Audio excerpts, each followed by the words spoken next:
പരിപാടിയിൽ പങ്കെടുക്കാൻ വളരെ സന്തോഷമുണ്ട്. സുപ്രിയ വിളിച്ചു പറഞ്ഞപ്പോ തീർച്ചയായിട്ടും പങ്കെടുക്കാം. ഈ വിഷയത്തില് ബാംഗ്ലൂരിൽ നാട്ടിലുമായിട്ട് കുറെ പരിപാടികൾ നടത്തിയിട്ടുള്ളതാണ്. അത് കാരണം നമുക്കറിയാവുന്ന ഒരു പുതിയ സാങ്കേതിക വിദ്യയാണ്. ഇതിനെക്കുറിച്ച് അറിയാൻ ഒരുപാട് ആളുകൾക്ക് താല്പര്യമുണ്ട്. അപ്പോ എന്നെ സംബന്ധിച്ചിടത്തോളം ഞാൻ ഈ മേഖലയിൽ വർക്ക് ചെയ്യാൻ തുടങ്ങിയിട്ട് ഏതാണ്ട് 10-35 വർഷമാണ്. അപ്പൊ നമ്മൾക്ക് ആ പുതിയ സാങ്കേതിക വിദ്യയെ പരിചയപ്പെടുത്തുക സാമാന്യ ജനങ്ങൾക്ക് എന്നതാണ് ഇതിലൂടെ നമ്മൾ ഉദ്ദേശിക്കുന്നത്. കാരണം ഇത് ഒരു കമ്പ്യൂട്ടർ സാങ്കേതിക വിദ്യ, ആർട്ടിഫിഷ്യൽ ഇന്റലിജൻസ് എന്ന് പറയുന്നത്. അതുകൊണ്ട് തന്നെ സാങ്കേതിക വിദ്യയുടെ സങ്കീർണതകൾ മനസ്സിലാക്കാനും വിശദീകരിക്കാനും ഒക്കെ ഉണ്ടാവും. അപ്പൊ അതിനെ കുറച്ചുകൂടി ലളിതമായിട്ട് സാമാന്യ ജനങ്ങൾക്ക് ഇത് എങ്ങനെ നമ്മൾ പ്രചരിപ്പിക്കാം, അവർക്ക് എങ്ങനെ അവരുടെ ജീവിതത്തിൽ ഇതിനെ ഫലപ്രദമായി ഉപയോഗപ്പെടുത്താം എന്നുള്ള രീതിയിൽ നമ്മൾക്ക് അതിനെ ജനങ്ങൾക്കിടയിൽ പ്രചരിപ്പിക്കാം എന്നുള്ള ഒരു ഉദ്ദേശത്തിലാണ് ഇത്തരം സെഷനുകൾ നടത്തുന്നത്. തീർച്ചയായിട്ടും ഇവിടെ ഇത് സംഘടിപ്പിച്ച ഇതിന്റെ സംഘാടകർക്കും ബാക്കി എല്ലാ പ്രവർത്തകർക്കും നന്ദി. എല്ലാവർക്കും അഭിവാദ്യങ്ങൾ, ആശംസ.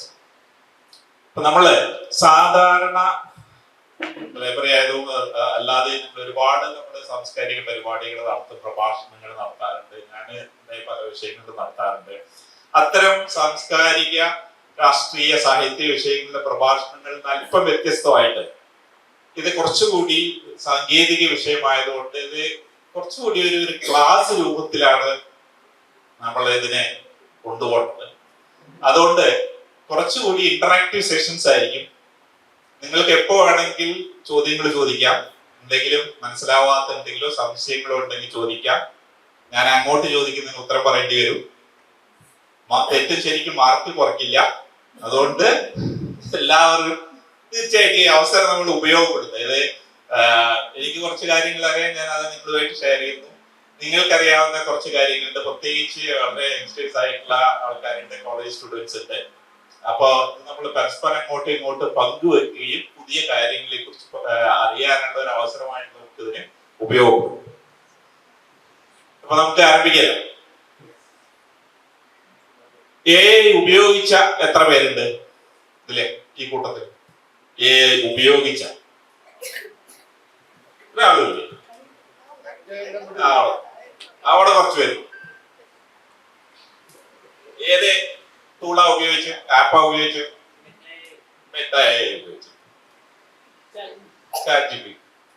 ചാറ്റ് GPT ഉപയോഗിക്കാൻ കേൾക്കാത്ത ആരും ഉണ്ടാവില്ല എന്തായാലും, അല്ലെ? ഉപയോഗിച്ചില്ലെങ്കിൽ കേട്ടിട്ടുണ്ടാവും. നമ്മൾ അറിയാണ്ട് തന്നെ ഉപയോഗിച്ചിട്ടുണ്ടാവും. നിങ്ങൾ ഫോൺ ഉപയോഗിച്ചിട്ടുണ്ടെങ്കിൽ മിക്കവാറും AI ഉപയോഗിച്ചിട്ടുണ്ട്.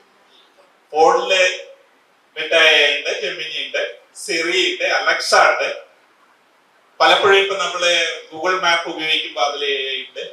ഇമെയിൽ ഉപയോഗിക്കുന്നവർക്ക് അതിൽ AI ഉണ്ട്. ഇമെയിൽ ഉപയോഗിക്കുമ്പോൾ നിങ്ങള് സ്പെല്ലിംഗ് കറക്ഷന് വേണ്ടിയിട്ട് അത് വരും. പലതും AI ആണ്. ഇമെയിൽ ഉപയോഗിക്കുന്നവർക്ക് സ്പാം ഇമെയിൽ ഉണ്ടെങ്കിൽ അത് ഓട്ടോമാറ്റിക്കലി സ്പാം ഫിൽട്ടറിലേക്ക് പോകും. എങ്ങനെയാണ് അതിനെ അറിയുന്നത് സ്പാം ആണ്? അവിടെയും AI ഉപയോഗിക്കുന്നുണ്ട്. അങ്ങനെ ഒരുപാട് ആപ്ലിക്കേഷൻ നമ്മൾ അറിയാതെ തന്നെ AI ഉപയോഗിക്കുന്നുണ്ട്. അപ്പോ AI എന്നുള്ളത് എനിക്ക് മൈക്കില്ലെങ്കിൽ കേൾക്കാറുണ്ടല്ലേ എല്ലാവർക്കും? സുനിൽ അറിയാം. സുനില് ഞാൻ ഒന്നിച്ച് PDG കോളേജൊക്കെ പഠിച്ചതാണ്. കോളേജ് മേറ്റ്സ് ആണ്. Palakkad NS college. സുനിലെ എല്ലാവർക്കും പരിചയം, തെൽക്കിലെ ആണ്. ഞങ്ങൾ ഒന്നിച്ച് കോളേജ് മേറ്റ്സ് ആണ്. അപ്പോ അന്ന് മുതലേ എനിക്ക് പ്രത്യേകിച്ച് മൈക്ക് വേണ്ടാന്ന് സുനിലിന് അറിയാം. ഏതായാലും ഇതില് AI എന്നുള്ളത് നമുക്കറിയാം 21ാം നൂറ്റാണ്ടിലെ സാങ്കേതിക വിദ്യ ആയിട്ട് വികസിച്ചു വരുന്ന, വളരെ അതിവേഗം വികസിച്ചു വരുന്ന ഒരു സാങ്കേതിക വിദ്യയായിട്ട് മാറിയിട്ടുണ്ട്. നമ്മള് നിർമ്മിത ബുദ്ധി അഥവാ ആർട്ടിഫിഷ്യൽ ഇന്റലിജൻസ് അല്ലെങ്കിൽ AI എന്ന് പറയുന്ന സാങ്കേതിക വിദ്യ. അതൊരു കമ്പ്യൂട്ടർ സാങ്കേതിക വിദ്യ.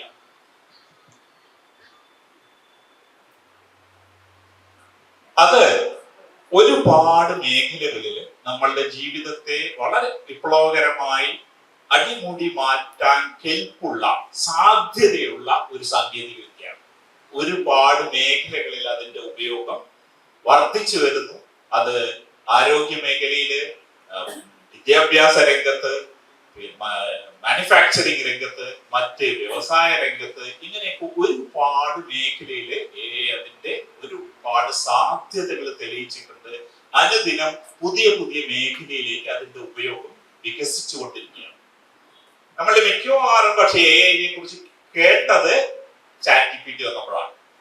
ChatGPT ആണ് അതിനെ ജനകീയമാക്കിയത്. പലർക്കും AI എന്ന് പറഞ്ഞ ChatGPT അപ്പോഴാണ് ആദ്യമായി അവര് AI കുറിച്ച് കേൾക്കുന്നത്. കാരണം ChatGPT നമ്മളുടെ തന്നെ ഭാഷയിൽ, നമ്മളുടെ തന്നെ രീതിയിൽ സംസാരിക്കാൻ കഴിയുകയും അതിനനുസരിച്ച് അത് പ്രതികരണങ്ങൾ നൽകുകയും ചെയ്യുമ്പോൾ ജനങ്ങൾക്കുള്ള കൗതുകമാണ് ChatGPT ഇത്രത്തോളം പോപ്പുലർ ആക്കിയത്. വെറും 3 മാസം കൊണ്ടാണ് 100 മില്യൺ യൂസേഴ്സ് ChatGPT ആയത്. അത്രയും ആവാൻ യൂട്യൂബ് ഏതാണ്ട് 4 കൊല്ലമുണ്ട്. അപ്പൊ അത്രയും പോപ്പുലർ ആയിട്ട് ജനകീയമായിട്ട് AI കൊണ്ടുവന്നത് ChatGPT ആണ്. പക്ഷെ ChatGPT എന്നത് AI ഒരു ആപ്ലിക്കേഷൻ. 2022 നവംബറിൽ OpenAI എന്ന അമേരിക്കയിലെ ഒരു കമ്പനി റിലീസ് ചെയ്ത പുതിയ ഒരു AI ആപ്ലിക്കേഷൻ ആണ് ChatGPT. നമുക്ക് അതിനെ കുറച്ചുകൂടി വിശദമായിട്ട് കാണാം. ഏതായാലും AI എന്നുള്ളത് അല്ലെങ്കിൽ ആർട്ടിഫിഷ്യൽ ഇന്റലിജൻസ് അഥവാ നിർമ്മിത ബുദ്ധി എന്നുള്ളത് ഒരു കമ്പ്യൂട്ടർ ആപ്ലിക്കേഷൻ ആണ്, കമ്പ്യൂട്ടർ സോഫ്റ്റ്വെയർ ആണ്. എങ്ങനത്തെ കമ്പ്യൂട്ടർ സോഫ്റ്റ്വെയർ? മനുഷ്യ ബുദ്ധി ആവശ്യമുള്ള പ്രവർത്തനങ്ങൾ നടത്താൻ കഴിവുള്ള കമ്പ്യൂട്ടർ സോഫ്റ്റ്വെയർ. മനുഷ്യ ബുദ്ധി ആവശ്യമുള്ള പ്രവർത്തനങ്ങൾ നടത്താൻ കഴിവുള്ള കമ്പ്യൂട്ടർ സോഫ്റ്റ്വെയർ ആണ് AI. അഥവാ മനുഷ്യ ബുദ്ധിയുടെ പ്രവർത്തനങ്ങളെ അനുകരിക്കുന്ന മിമിക്കിംഗ് ഹ്യൂമൻ ഇന്റലിജൻസ് സാങ്കേതിക വിദ്യയാണ് ആർട്ടിഫിഷ്യൽ ഇന്റലിജൻസ് അഥവാ നിർമ്മിത ബുദ്ധി. നമുക്ക് ആദ്യം എവിടെയൊക്കെയാണ് AI ഉപയോഗിക്കുന്നത് എന്ന് നോക്കി തുടങ്ങാം. അപ്പോഴാണ് നമുക്ക് എന്താണ് AI എന്നും എങ്ങനെയാണ് AI ബുദ്ധി വരുന്നത് അഥവാ എങ്ങനെയാണ് നമ്മുടെ AI ബുദ്ധി നിർമ്മിക്കുന്നത് എന്നും തുടർന്ന് നോക്കാം. ഇതൊക്കെ ചിത്രങ്ങളാണ്. ഒരു ചിത്രകാരന്റെ കൊടുത്താല് ഒരു ആദ്യത്തെ കുറുക്കന്റെ ചിത്രമാണ്. ഒരു പ്രത്യേക ചിത്രകാരന്റെ painting a fox sitting in a field at sunrise. സൂര്യോദയ സമയത്ത് ഒരു പാടത്ത് ഇരിക്കുന്ന കുറുക്കൻ. എങ്ങനെ വരയ്ക്കണം? സ്റ്റൈൽ ഓഫ് ക്ലോഡ് മോണെ അഥവാ രവിവർമ്മ വരയ്ക്കുന്ന പോലെ ഒരു ചിത്രം വരയ്ക്കണം. രവിവർമ്മ വരയ്ക്കുന്ന പോലെ ശകുന്തളയെ വരയ്ക്കണം എന്ന് പറഞ്ഞാല് AI 30 സെക്കൻഡില് ചിത്രം വരച്ചു തരുന്നു. 2 ദിവസമോ ഒരാഴ്ചയോ ഒരു ചിത്രകാരൻ ഇരുന്ന് വരയ്ക്കുന്ന ചിത്രം ഇപ്പോ നമുക്ക് പുതിയ പുതിയ ഇമേജസ്, പുതിയ പുതിയ ചിത്രങ്ങൾ ഉണ്ടാക്കാൻ 30 സെക്കൻഡ് മതി. അതായത് ഇമേജസ്, ടെക്സ്റ്റ് ടു ഇമേജ്, നമ്മൾ പറയുന്നു എന്താണ് നമുക്ക് വേണ്ടതെന്ന് അത് നമുക്ക് അതിനനുസരിച്ചുള്ള ചിത്രം വരച്ചു തരുന്നു, ഇമേജസ് വരച്ചു തരുന്നു. ഇതാരാണെന്ന് അറിയാലോ എല്ലാവർക്കും. ഈയിടെ അന്തരിച്ച പോപ്പാണ്. അദ്ദേഹം ഇങ്ങനെ ഒരു ഡ്രസ് ഇട്ടിട്ടേ ഇല്ല ഒരിക്കലും.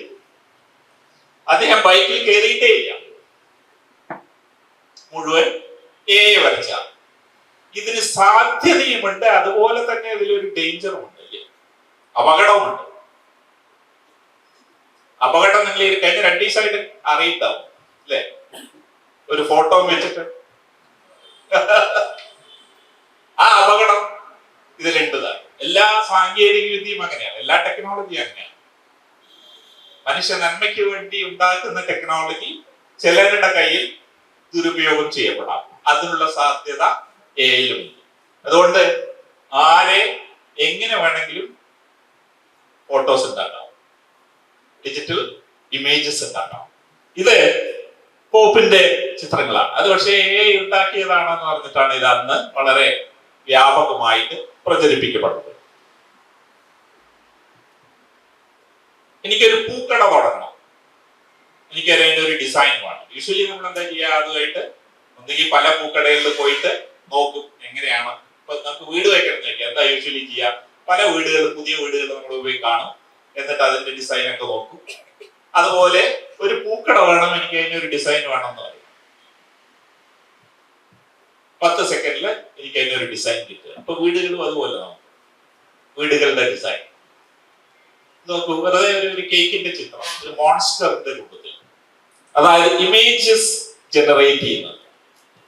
കുറച്ചുകൂടി ഗൗരവമുള്ളൂ ട്രാഫിക് റെഗുലേഷൻ. ക്യാമറ എല്ലാവരും കണ്ടിട്ടുണ്ടാവും. ടിക്കറ്റ് കിട്ടാത്ത ആരെങ്കിലും ഉണ്ടോ അവിടെ? മിക്കവാറും കിട്ടിയിട്ടുണ്ടാവില്ലേ? സീറ്റ് ബെൽറ്റ് ഇടാത്തതിന്, സിഗ്നൽ കട്ട് ചെയ്തതിന്. ക്യാമറ വന്നതിന് ശേഷം ക്യാമറ വരരുത് എന്ന് പറഞ്ഞിട്ട് വലിയ പ്രശ്നം ഉണ്ടായിരുന്നു. എങ്ങനെയാണ് അത് ക്യാമറ റെക്കഗ്നൈസ് ചെയ്യുന്നത്? നമ്മുടെ വണ്ടിയുടെ ലൈസൻസ് പ്ലേറ്റ് അത് റീഡ് ചെയ്യുന്നത്. ബെൽറ്റ് ഇട്ടുണ്ടോ ഇല്ല എന്നുള്ള ക്യാമറ എടുക്കുന്ന ചിത്രമാണ്. പക്ഷെ അതിന്റെ നമ്മളുടെ വണ്ടികളുടെ ലൈസൻസ് പ്ലേറ്റ് പല രീതിയിലാണ് എഴുതാറ്. ഒരേ അക്കം തന്നെ പല രീതിയിൽ എഴുതുന്ന ലൈസൻസ് പ്ലേറ്റുകളാണ്. എങ്ങനെയാണ് അത് വായിച്ചിട്ട് അതിന് മനസ്സിലാവുന്നത്? ഇതിലെ നോക്കൂ, 1 എന്നുള്ളതിന് എത്ര രീതിയിലാണ് എഴുതിയിരിക്കുന്നത്, ഏതക്കവും. ഇതെല്ലാം വായിച്ചിട്ട് വളരെ കൃത്യമായിട്ട് നമ്മുടെ ലൈസൻസ് പ്ലേറ്റ് നമ്പർ മനസ്സിലാക്കുന്നു. എന്നിട്ട് കൃത്യമായിട്ട് നമുക്ക് തന്നെ ടിക്കറ്റ് അയച്ചു തരുന്നു. എങ്ങനെയാണ് AI എങ്ങനെ എഴുതിയാലും നമ്പറിനെ വായിച്ച് മനസ്സിലാക്കുന്നത്?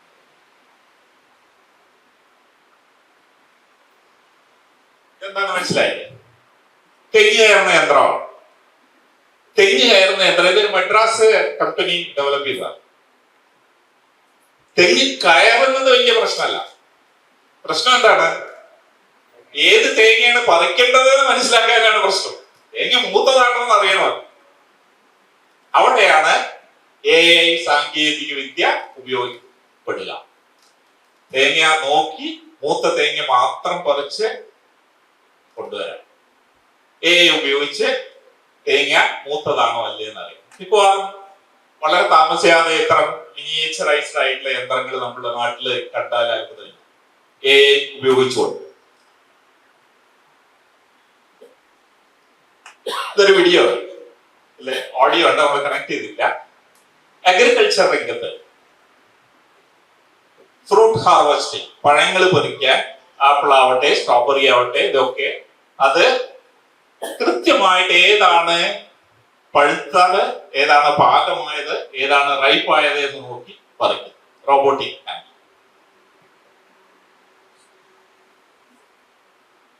കൃത്യമായിട്ട് അതിന് എന്റെ റോബോട്ടിക് ഹാൻഡിൽ അതിന്റെ പുറത്ത് യാതൊരു പാടുകളൊന്നും ഉണ്ടാക്കാതെ പഴങ്ങളെ പറിക്കും. ക്യാമറ ഉപയോഗിച്ച്, AI ക്യാമറ ഉപയോഗിച്ച് അത് റൈപ്പ് ആയിട്ട് ഏതാണ് പഴം എന്ന് പരിശോധിച്ച് അതിനെ പറിക്കുന്നതാണ്.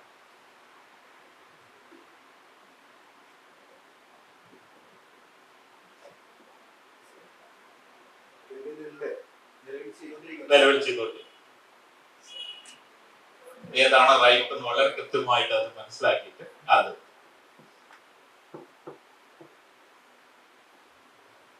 കുറച്ച് വലിയ വീഡിയോ ആണ്. അതുകൊണ്ട് ഞാനത് നമ്മുടെ സമയം കുറവായതുകൊണ്ട് മിക്കവാറും നമ്മളുടെ പാടത്തെ കൃഷിപ്പണി ഈ രീതിയിലാവാൻ വലിയ താമസം ഉണ്ടാവില്ല.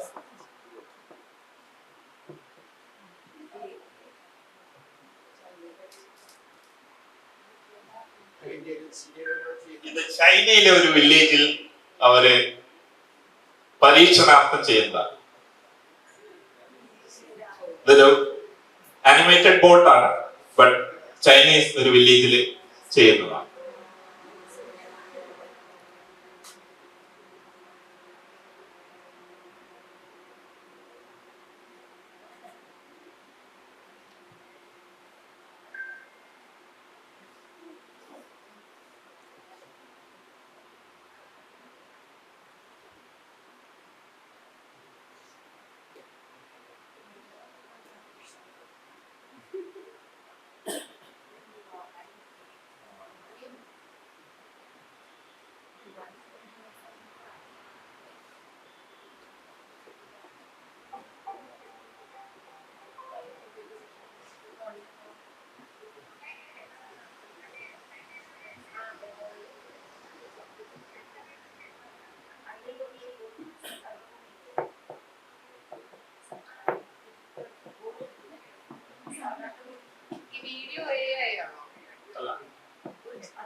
നമ്മളെ ആമസോണിലൊക്കെ സാധനങ്ങൾ ഓർഡർ ചെയ്യാറുണ്ടല്ലോ, അവർക്ക് വലിയ വലിയ വെയർ ഹൗസ് ഉണ്ടാവും, ഹ്യൂജ് വെയർ ഹൗസ്, പല തട്ടുകളിലായിട്ട് സാധനങ്ങളൊക്കെ വെക്കുന്നു, വലിയ വലിയ പെട്ടികൾ.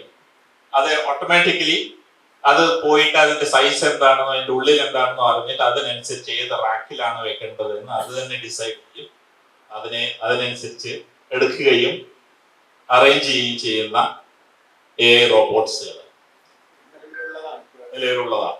ഇപ്പൊ വാൾമാർട്ട്, ആമസോൺ ഇവരുടെയൊക്കെ വെയർ ഹൗസിൽ ഉപയോഗിക്കുന്ന എന്ന് വെച്ചാൽ ഇത് അത്ര വലിയ ഹ്യൂജ് വെയർ ഹൗസ് ആണ്. മിക്കവാറും 0 വർക്കേഴ്സ് ആയി, എല്ലാം കംപ്ലീറ്റ്ലി ഓട്ടോമേറ്റഡ് ആയിട്ടുള്ള സിസ്റ്റംസ്. ഞാൻ മുഴുവൻ വീഡിയോ കാണിക്കില്ല. ഇതാണ് അടുത്ത വരാൻ പോകുന്ന കാറുകൾ, ഡ്രൈവർലെസ്.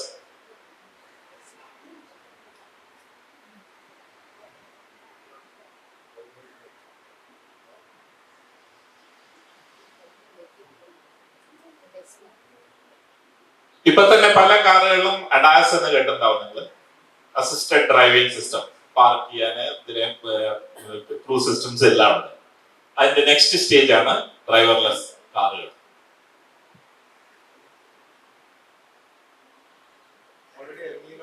ഓൾറെഡി ഇറങ്ങി ഇന്ത്യൻ റോഡുകളിൽ ഫുള്ളി ഓട്ടോമേറ്റഡ് ആയിട്ട് ഡ്രൈവർലെസ് ആയിട്ട് ഇറങ്ങിയില്ല, അഡാസ് ആണ് ഇറങ്ങിയിരിക്കുന്നത്. നമ്മൾ അപ്പോഴും ഇരിക്കണം ഡ്രൈവ് ചെയ്യണം.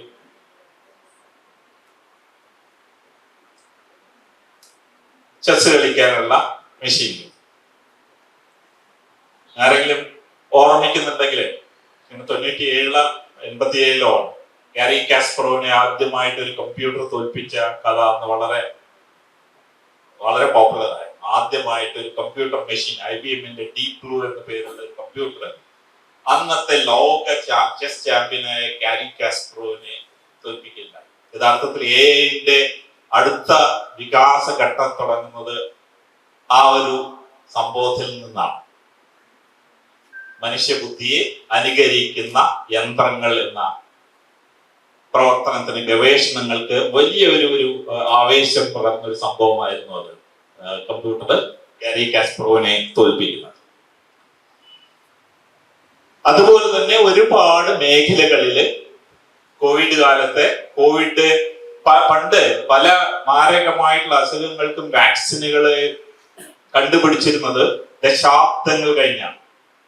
ചിലപ്പോൾ 50 വർഷം കഴിഞ്ഞും 100 വർഷം കഴിഞ്ഞിട്ടൊക്കെയാണ് മരുന്ന് കണ്ടുപിടിക്കുന്നത്. നേരെ മറിച്ച് കോവിഡിലെ വാക്സിൻ നമുക്കറിയാം മാസങ്ങൾക്കുള്ളിലാണ് വന്നത്. പുതിയ ഡ്രഗ് ഡിസ്കവറി, ഡ്രഗ് മോളിക്യൂൾസ്, മരുന്നിന്റെ പുതിയ മരുന്നുകൾ, ഇത് കണ്ടുപിടിക്കാൻ വേണ്ടിയിട്ട് ഇന്ന് AI വ്യാപകമായിട്ട് ഉപയോഗിക്കുന്നുണ്ട് മെഡിക്കൽ കെയറിൽ.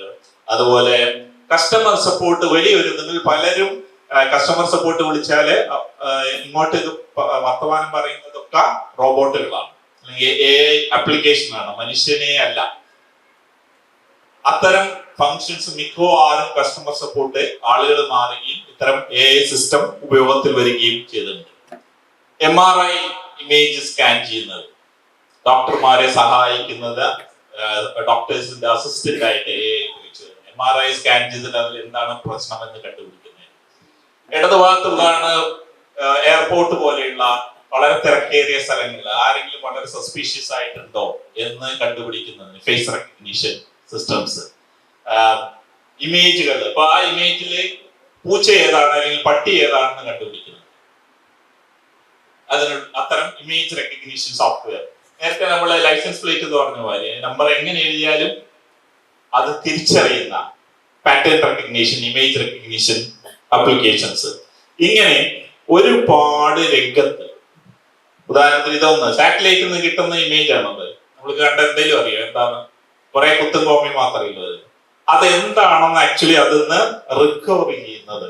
അതൊരു നായയുടെ ഫോട്ടോ AI ഉപയോഗിച്ചുകൊണ്ട് ഇമേജ് നമ്മൾ റിക്കവർ ചെയ്യാൻ, പ്രത്യേകിച്ച് വളരെ ബ്ലേർഡ് ആയിട്ടുള്ള സാറ്റലൈറ്റ് ഇമേജസ് എന്ന് റിക്കവർ ചെയ്യാനുള്ളത്. ഗൂഗിൾ ഈ അടുത്ത കാലത്ത് ഒരു ആപ്ലിക്കേഷൻ റിലീസ് ചെയ്യില്ല, എന്നെ ഹിയർ എന്നാണ് പറയുന്നത്.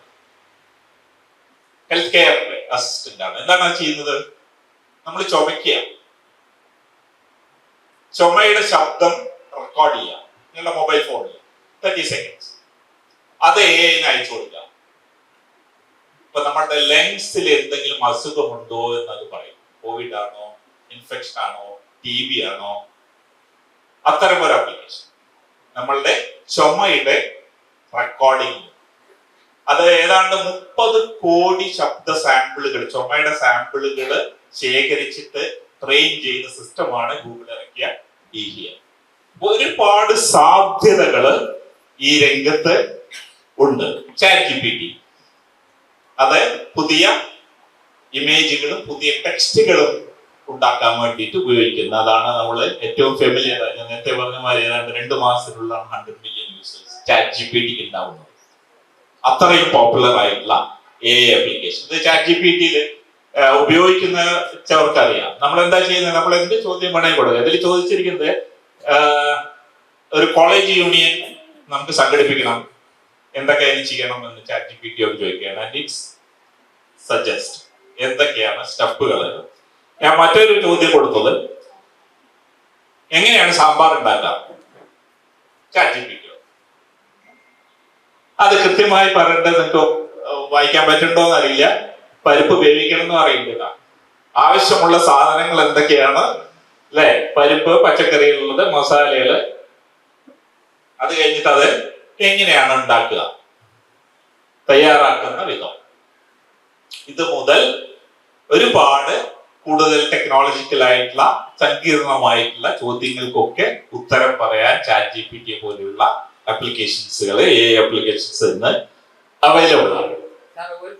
പറയുന്നത് ഈ ചുമക്കുമ്പോൾ അതിന്റെ സൗണ്ട് നമ്മൾ മൊബൈലിൽ അയച്ചു കൊടുത്തു കഴിഞ്ഞാൽ അതിന്റെ എന്താണ് അസുഖം എന്ന് പറയുന്നു.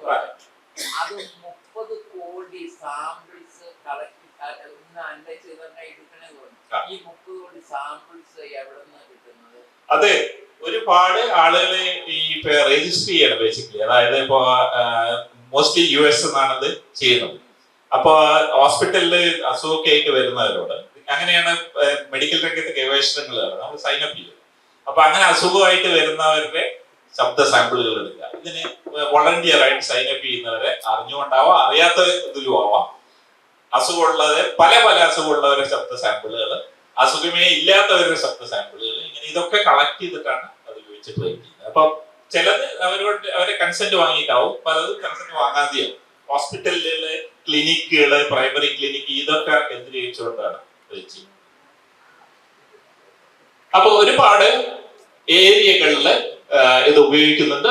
അഗ്രികൾച്ചർ, മാനുഫാക്ചറിങ്, ഇതൊക്കെ നമ്മൾ കണ്ടു. എനർജി, മീഡിയ രംഗത്ത്, ക്രിയേറ്റീവ് ആർട്സ്, ലൈബ്രറി ആയതുകൊണ്ട് സർഗരചനാ രംഗത്ത്, സർഗ പ്രക്രിയകൾ നമ്മൾ വിചാരിച്ചിരുന്നത്, ഇത്രയും കാലം വിചാരിച്ചിരുന്നതാണ് സർഗരചന എന്ന് പറയുന്നത് യന്ത്രങ്ങൾക്ക് ചെയ്യാൻ പറ്റുന്ന കാര്യമല്ല. കഥ എഴുതി, കവിത എഴുതി ഒക്കെ ചെയ്യുന്നത് അത് മനുഷ്യരുടെ കുത്തകയാണ്, അല്ലെ? യന്ത്രങ്ങൾക്ക് പറ്റില്ല എന്നാണ് നമ്മൾ ധരിച്ചിരുന്നത്. ഇപ്പൊ അതും മാറുകയാണ്. എന്റർടൈൻമെന്റ്, ക്രിയേറ്റീവ് ആർട്സ് രംഗത്ത് മ്യൂസിക് കമ്പോസ് ചെയ്യുന്നുണ്ട് AI. പാട്ട് എഴുതാനോ ട്യൂൺ ചെയ്യാനോ ആള് വേണ്ടാന്നായിട്ട് ഫിലിംസ്, സ്ക്രിപ്റ്റ്സ് ഉണ്ടാക്കാൻ അതിനെ ഉപയോഗിക്കുന്നുണ്ട്. ഗെയിമിംഗ് ഉണ്ടാക്കുന്നതിന്, ഇന്ററാക്റ്റീവ് ഗെയിംസ് ഡിസൈൻ ചെയ്യുന്നതിന്, ഇങ്ങനെ ഒരുപാട് രംഗത്ത്, എന്റർടൈൻമെന്റ്, ക്രിയേറ്റിവിറ്റി രംഗത്ത് ഇത് ഉപയോഗിക്കുന്നു. AI ഉണ്ടാക്കിയ ഗിറ്റാർ പിടിച്ച മൊണാലിസ, അല്ലെ? ക്രിയേറ്റീവ് ആർട്സില് ഇന്ന് അതൊരു എഴുത്തുകാർക്കോ അല്ലെങ്കിൽ ക്രിയേറ്റീവ് ആർട്സിൽ ഏർപ്പെട്ടിരിക്കുന്നവർക്ക് ഒരു സഹായി എന്നുള്ള നിലയ്ക്ക്, പാർട്ട്ണർ, കൊളാബറേറ്റർ എന്നുള്ള നിലയ്ക്ക് AI സഹായത്തിനുണ്ട്. ഇത് AI എഴുതിയൊരു കവിതയാണ്. പ്രണയത്തെ കുറിച്ചൊരു കവിത എഴുതാൻ പറഞ്ഞു. അതൊരു കവിതയിൽ ഹൃദയത്തിന്റെ നിശബ്ദതയിൽ പ്രണയം ഒരു മധുരമായ പാടലാണ്. നിറമില്ലാത്ത കാറ്റുപോലെ അദൃശ്യമായ സ്നേഹസ്പർശം. ഏത് കവിയും എഴുതുന്നത് പോലെ സർഗഭാവനയോട് അത് കവിത എഴുതുന്നത്. കവിത എഴുതുന്ന കവിതയും മനുഷ്യൻ എഴുതുന്ന കവിതയിൽ നിന്ന് തിരിച്ചറിയുന്ന അതിന്റെ ബൗണ്ടറി വളരെ വളരെ നേർത്തതായിരുന്നു, തിരിച്ചറിയാൻ കൂടി പറ്റാത്തതായിരുന്നു. ഞാൻ ഇതിനു മുമ്പ് നടത്തിയ ഒരു വർക്ക്ഷോപ്പില് എഴുതിയ ഒരു കവിതയും ONVയുടെ ഒരു കവിതയും മറ്റൊരു കവിതയും കൊടുത്തിട്ട് ഓഡിയൻസിനോട് അതിൽ ഏതാണ് എഴുതിയത് എന്ന് പറയാൻ പറഞ്ഞു. എല്ലാരും തെരഞ്ഞെടുത്ത് ONVയുടെ കവിത. എഴുതിയ കവിതയെ മനുഷ്യന്റെ എഴുതിയ കവിത എന്നാണ് തിരിച്ചറിഞ്ഞത് ഭൂരിപക്ഷം ആൾക്കാർ. അത്രയ്ക്ക് ഇതായിട്ട് സോഫിസ്റ്റിക്കേറ്റ്. മലയാളത്തിൽ പിന്നെയും നമുക്ക് തിരിച്ചറിയാൻ പറ്റിയത്, ഇംഗ്ലീഷിൽ ഇത് വളരെ ചാൻസ് കമ്മിയാണ്. The land of machine memories എന്ന ഒരു നോവലിനാണ് ചൈനയിൽ ഏറ്റവും പ്രസ്റ്റീജിയസ് ആയിട്ടുള്ള ഒരു അവാർഡ് കിട്ടിയത്. ചൈനീസ് ഒരു യൂണിവേഴ്സിറ്റി പ്രൊഫസർ എഴുതിയത് കംപ്ലീറ്റ്ലി AI ഉപയോഗിച്ചുകൊണ്ട്. അദ്ദേഹം പറഞ്ഞ 69 നിർദ്ദേശങ്ങൾ AIക്ക് കൊടുത്തുകൊണ്ട് 3 മണിക്കൂർ കൊണ്ട് എഴുതിയ നോവലിനാണ്. അതുകൊണ്ട് ആ രംഗത്തും AI സ്ഥലം പിടിക്കുന്നു. ഒരുപാട് സ്റ്റോറി ടെല്ലിംഗ്, പോയിട്രി, സ്ക്രിപ്റ്റ്സ് എഴുതാൻ, ഇങ്ങനെ ഒരുപാട് കാര്യങ്ങൾക്ക്, സർഗരചനകൾക്ക് അത് ഉപയോഗപ്പെടുത്തുന്നു. അവിടെ ലൈബ്രറിക്ക് പരിശോധിക്കാവുന്ന ഒരു മേഖലയാണത്. AI ആസ് എ കമ്പാനിയൻ റൈറ്റേഴ്സിനും എഴുത്തുകാർക്കും കവികൾക്കും ഒക്കെ ഉള്ള, പ്രത്യേകിച്ച് തുടക്കക്കാർക്കുള്ള ഒരു അസിസ്റ്റന്റ്, ഒരു ഹെൽപ്പർ എന്നുള്ളതിലേക്ക്, പ്രത്യേകിച്ച് റൈറ്റേഴ്സിന് റൈറ്റേഴ്സ് ബ്ലോക്ക് നേരുന്ന ഒരു സംഗതി ഉണ്ടല്ലോ, അത് മറികടക്കുന്നതിന് ഉപയോഗിക്കാവുന്ന ഒരുപാട് ആപ്ലിക്കേഷനുകൾ ഉണ്ട്. നമ്മൾ ഒരു നിർദ്ദേശങ്ങൾ കൊടുക്കുകയും അതിനെയാണ് നമ്മൾ പ്രോംപ്റ്റ് എന്ന് പറയുന്നത്. നമ്മൾ ChatGPT എഴുതുന്ന ചോദ്യം, അതിനെയാണ് നമ്മൾ പ്രോംപ്റ്റ് എന്ന് പറയുന്നത്. അത് വാക്കുകളായിട്ട് AI റെസ്പോൺസ് ഉണ്ടാക്കുകയാണ്. ഞാൻ എന്റെ ഡീറ്റെയിലേക്ക് കിടക്കുന്നില്ല. അതുകൊണ്ട് എഴുത്തുകാർക്ക് ഐഡിയ ബ്രെയിൻ സ്റ്റോം ചെയ്യാൻ, പ്ലോട്ട് ഉണ്ടാക്കാൻ, പുതിയ ട്വിസ്റ്റുകൾ ഉണ്ടാക്കാൻ, ക്യാരക്ടർ ബിൽഡ് ചെയ്യാൻ, കഥാപാത്രങ്ങളെ അവരുടെ സ്വഭാവ രൂപീകരണത്തിന് ഇതിനൊക്കെ ഉപയോഗിക്കാൻ പറ്റും. സ്റ്റൈൽ എക്സ്പെരിമെന്റ്, ഏത് രീതിയിലുള്ള കഥകളാണ് എഴുതേണ്ടത് അല്ലെങ്കിൽ കവിതയാണ് എഴുതുന്നത് എന്നുള്ളതൊക്കെ നമുക്ക് നിർദ്ദേശിക്കാനും അതിനനുസരിച്ച് AI അത് സൃഷ്ടിച്ച് നമുക്ക് തരുന്നതിന് കഴിയും. ഇതൊക്കെ പിന്നെ സർഗരചനയ്ക്കുള്ള AI ആപ്ലിക്കേഷനുകളാണ്. ആർക്കെങ്കിലും ഒക്കെ ട്രൈ ചെയ്യാവുന്നതാണ്. ChatGPT of course. അതുപോലെ സൂഡോ റൈറ്റ് എന്ന് പറയുന്നത് നോവൽ എഴുതാനുള്ള ഒരു ടൂളാണ്. നോവൽ AI എന്ന് പറയുന്നത് അതേപോലെ നോവലിന്റെ സ്ക്രിപ്റ്റ് എഴുതാനുള്ള ടൂളുകളാണ്. ഇങ്ങനെ ഒരുപാട് ആപ്ലിക്കേഷനുകൾ നമുക്ക് ഈ രംഗത്ത് ഉണ്ട്. എല്ലാം വേറെ വേറെ. അപ്പൊ എങ്ങനെയാണ് ആക്ച്വലി ഇത് എഴുതുന്നത്? ഇപ്പൊ ChatGPT എങ്ങനെയാണ് നമുക്ക് ഉത്തരം തരുന്നത്? ഇതൊന്നും അത് കാണാതെ പഠിച്ചു വെച്ചിരിക്കുകയാണ് കേട്ടോ. എങ്ങനെയാണ് അത്? നമ്മളൊരു കവിത എഴുതാൻ പറയുമ്പോൾ കവിത എഴുതും. ഇവിടെ ഒരു സെന്റൻസ് എഴുതിയിട്ടുണ്ടോ, അയാൾ എപ്പോഴും പറയുന്നു. എന്തായിരിക്കും ആ വാക്ക്? എന്ത് വാക്കാണ് അവിടെ ഏറ്റവും ചേരുന്നത്? കഥ പറയുന്നു, നല്ലത് പറയുന്നു,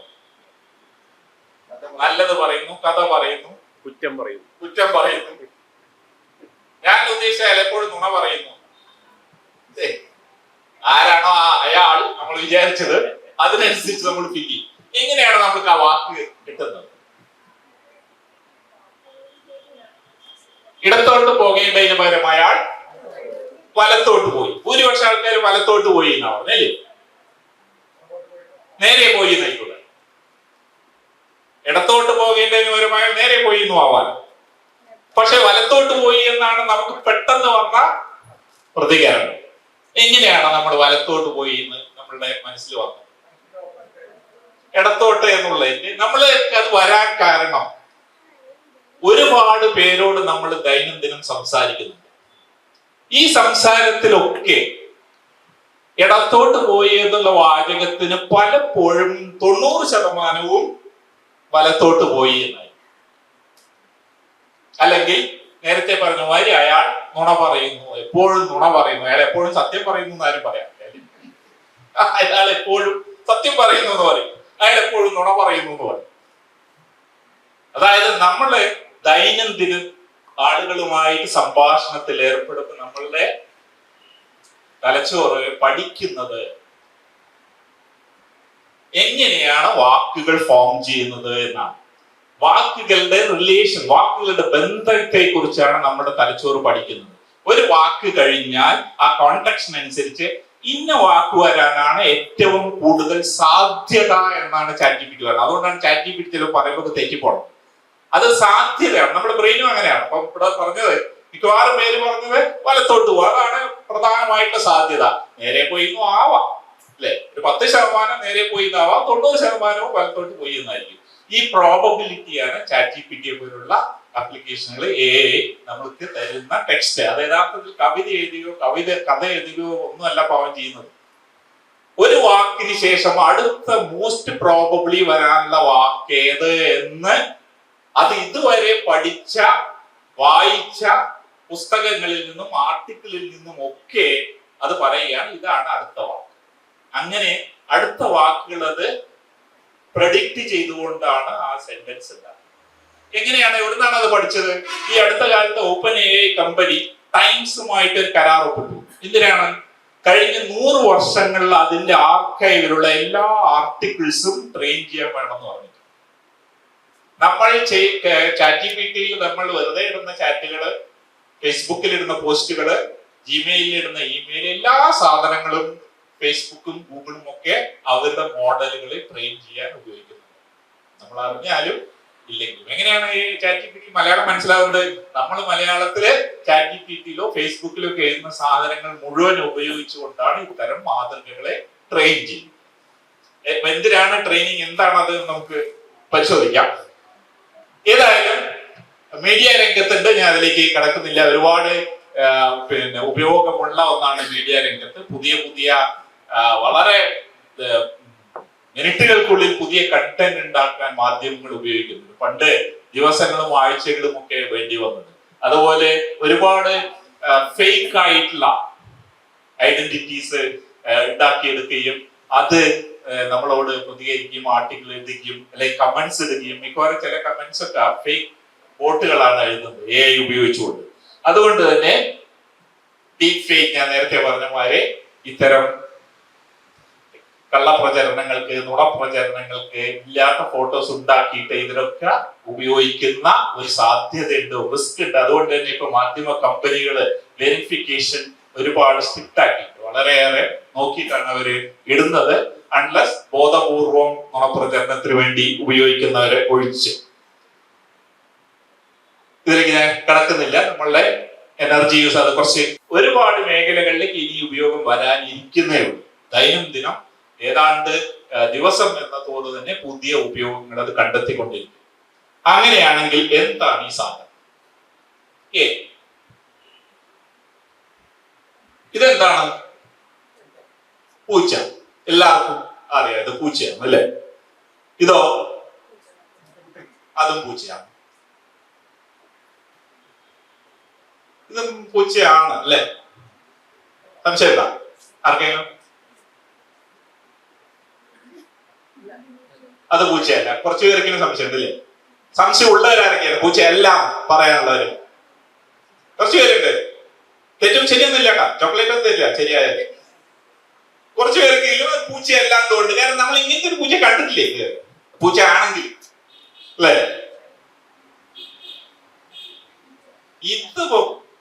ഇത് പൂച്ച വഴിയില്ല അല്ലേ? എന്റെ നാടിൽ കൂടിയാണ് വേറെ എന്തോ ഒരു സ്പീഷീസ് ആണ് അല്ലേ? ഇല്ല, എല്ലാ സാധനം പൂച്ചയാണ്. കണ്ടതൊക്കെ പൂച്ചയാണ്. നമ്മുടെ നാട്ടിൽ ഇല്ലാത്ത പൂച്ചയാണ് ചിലതൊക്കെ എന്നേയുള്ളൂ, നമ്മൾ കണ്ടിട്ടില്ല എന്നേ. എങ്ങനെയാണ് അത് പൂച്ചയാന്ന് നമ്മൾ മനസ്സിലായത്?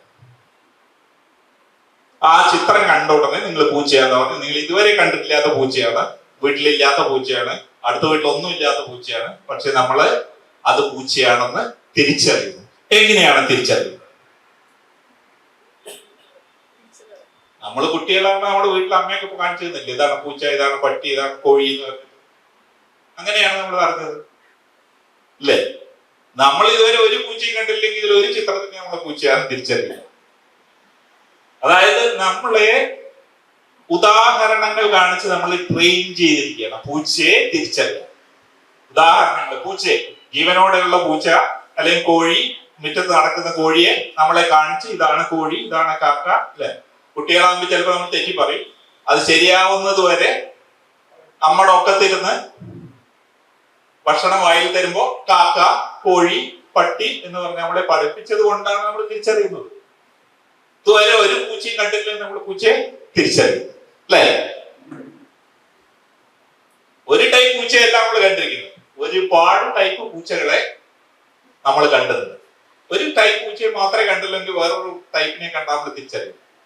ഒരുപാട് ടൈപ്പ് പൂച്ചകളെ നമ്മൾ കണ്ടിട്ടുണ്ട്,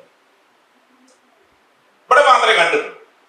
പക്ഷേ അത് കഴിഞ്ഞ് അമേരിക്കയിൽ പോയി പൂച്ചയെ കണ്ടാൽ നമ്മൾ അത് പൂച്ചയാന്ന് തിരിച്ചറിയും. കുറച്ച് വ്യത്യാസമൊക്കെ ഉണ്ടെങ്കിലും നമ്മൾ ഇതുവരെ കണ്ടിട്ടില്ലാത്ത പൂച്ചയെ നമ്മൾ തിരിച്ചറിയും. ഇങ്ങനെയാണ് നമ്മളെ പഠിക്കുന്നത്. കുട്ടിയെ കോഴിയെ കാണിച്ചു കൊടുത്തിട്ടാണ് ഇത് കോഴിയാണെന്ന് പറയുന്നത്, അല്ലേ? അത് കഴിഞ്ഞ് ഒരു കറുത്ത കാക്ക വന്നാല് കുട്ടിയോട് ഇത് കാക്കാന്ന് പറയും, ഒക്കത്ത് വെച്ചിട്ട് ഇതാ കാക്കാന്ന് പറയും. അങ്ങനെ കുട്ടി കാക്കയാണെന്ന് പഠിക്കുകയാണ്. അപ്പോഴാണ് കറുത്ത ഒരു കോഴി അധികം വരുന്നത്. കുട്ടി എന്ന് പറയുമ്പോൾ കാക്കാന്ന് പറയും, മിക്കവാറും കാക്കാന്ന് പറയും. എന്തുകൊണ്ടാണ്? കറുത്ത നിറമായതുകൊണ്ട് അത് വിചാരിച്ച് കറുത്തതൊക്കെ കാക്കയാണ്. മനസ്സിലായോ?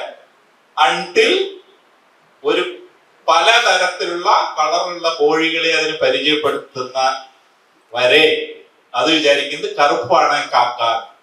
കറുപ്പ് മാത്രമല്ല കാക്ക എന്നത് അറിയുന്നത് എപ്പോഴാണ്?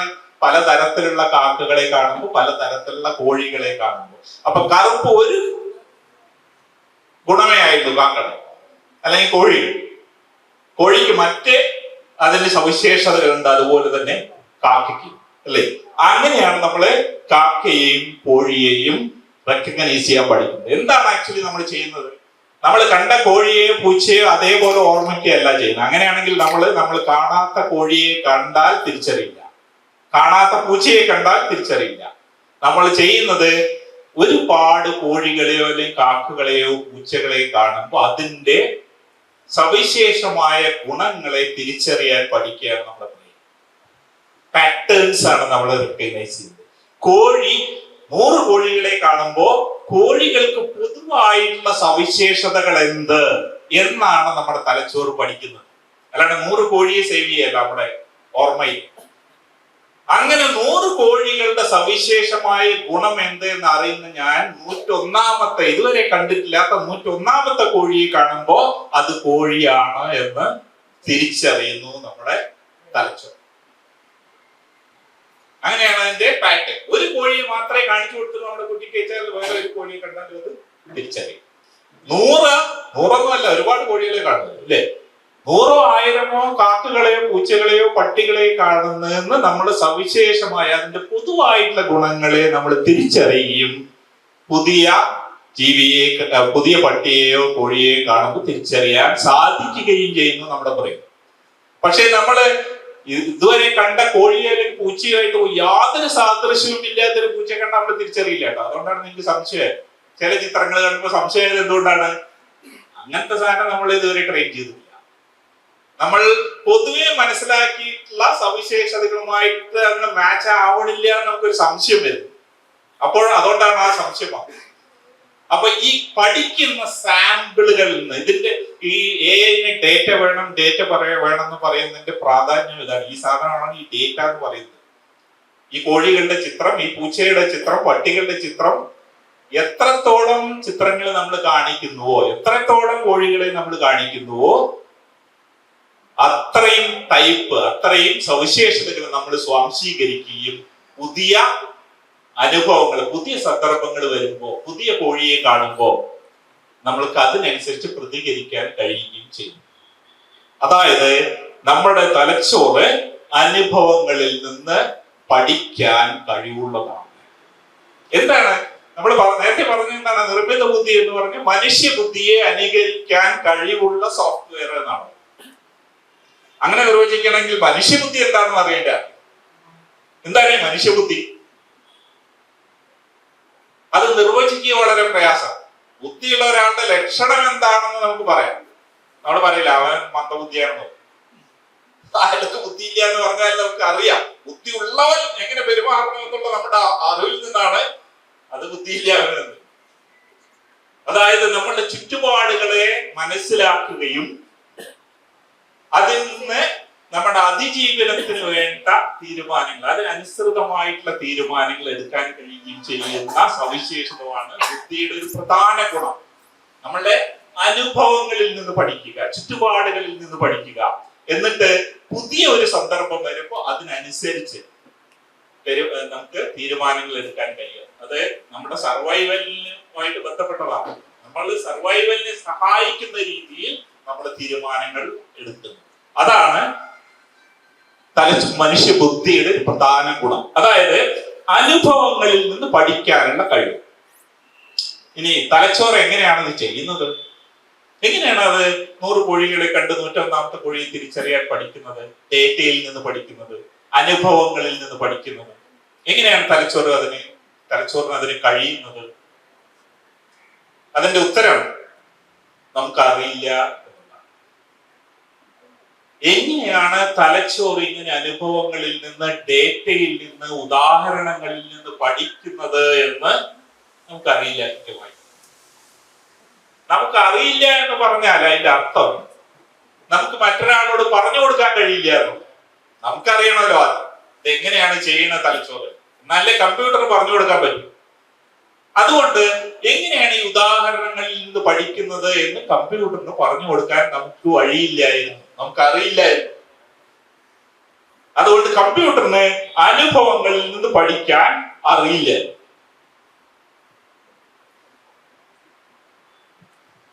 Can we make the computer do this? നമ്മളുടെ ബുദ്ധി ചെയ്യുന്നത് പോലെ, നമ്മുടെ തലച്ചോറ് ചെയ്യുന്നത് പോലെ ഉദാഹരണങ്ങളിൽ നിന്ന് പഠിക്കാൻ കമ്പ്യൂട്ടറിന് കഴിവുണ്ടാക്കാൻ നമുക്ക് പറ്റുമോ എന്ന ചോദ്യമാണ് നിർമ്മിത ബുദ്ധി. വളരെ ലളിതമായിട്ട് പറഞ്ഞാല് അനുഭവങ്ങളിൽ നിന്ന്, ഉദാഹരണങ്ങളിൽ നിന്ന്, ഡേറ്റയിൽ നിന്ന് മനുഷ്യ ബുദ്ധി പഠിക്കുന്നത് പോലെ അതിനുള്ള കഴിവ് കമ്പ്യൂട്ടറിന് കൊടുക്കാൻ പറ്റുമോ എന്ന ഗവേഷണമാണ് നിർമ്മിത ബുദ്ധി അഥവാ ആർട്ടിഫിഷ്യൽ ഇന്റലിജൻസ്, അഥവാ അങ്ങനെയുള്ള കഴിയുന്ന സാങ്കേതിക വിദ്യയാണ് ആർട്ടിഫിഷ്യൽ ഇന്റലിജൻസ്. എങ്ങനെയാണ് അത് കഴിയുന്നത്? എങ്ങനെയാണ് നമ്മൾ പഠിക്കുന്നത്? 2 രീതിയിലാണ് നമ്മൾ പഠിക്കുന്നത്. ഒന്ന്, നിർദ്ദേശങ്ങളിൽ കൂടി, ഇൻസ്ട്രക്ഷൻസ്. എന്താണ് ഇൻസ്ട്രക്ഷൻസ്? ഉദാഹരണത്തിന് എനിക്ക് ഇവിടുന്ന് എയർപോർട്ടിലേക്ക് എങ്ങനെയാണ് വഴിയെന്ന് ഞാൻ നിങ്ങളോട് ചോദിച്ചാൽ നിങ്ങൾ എന്ത് പറയും?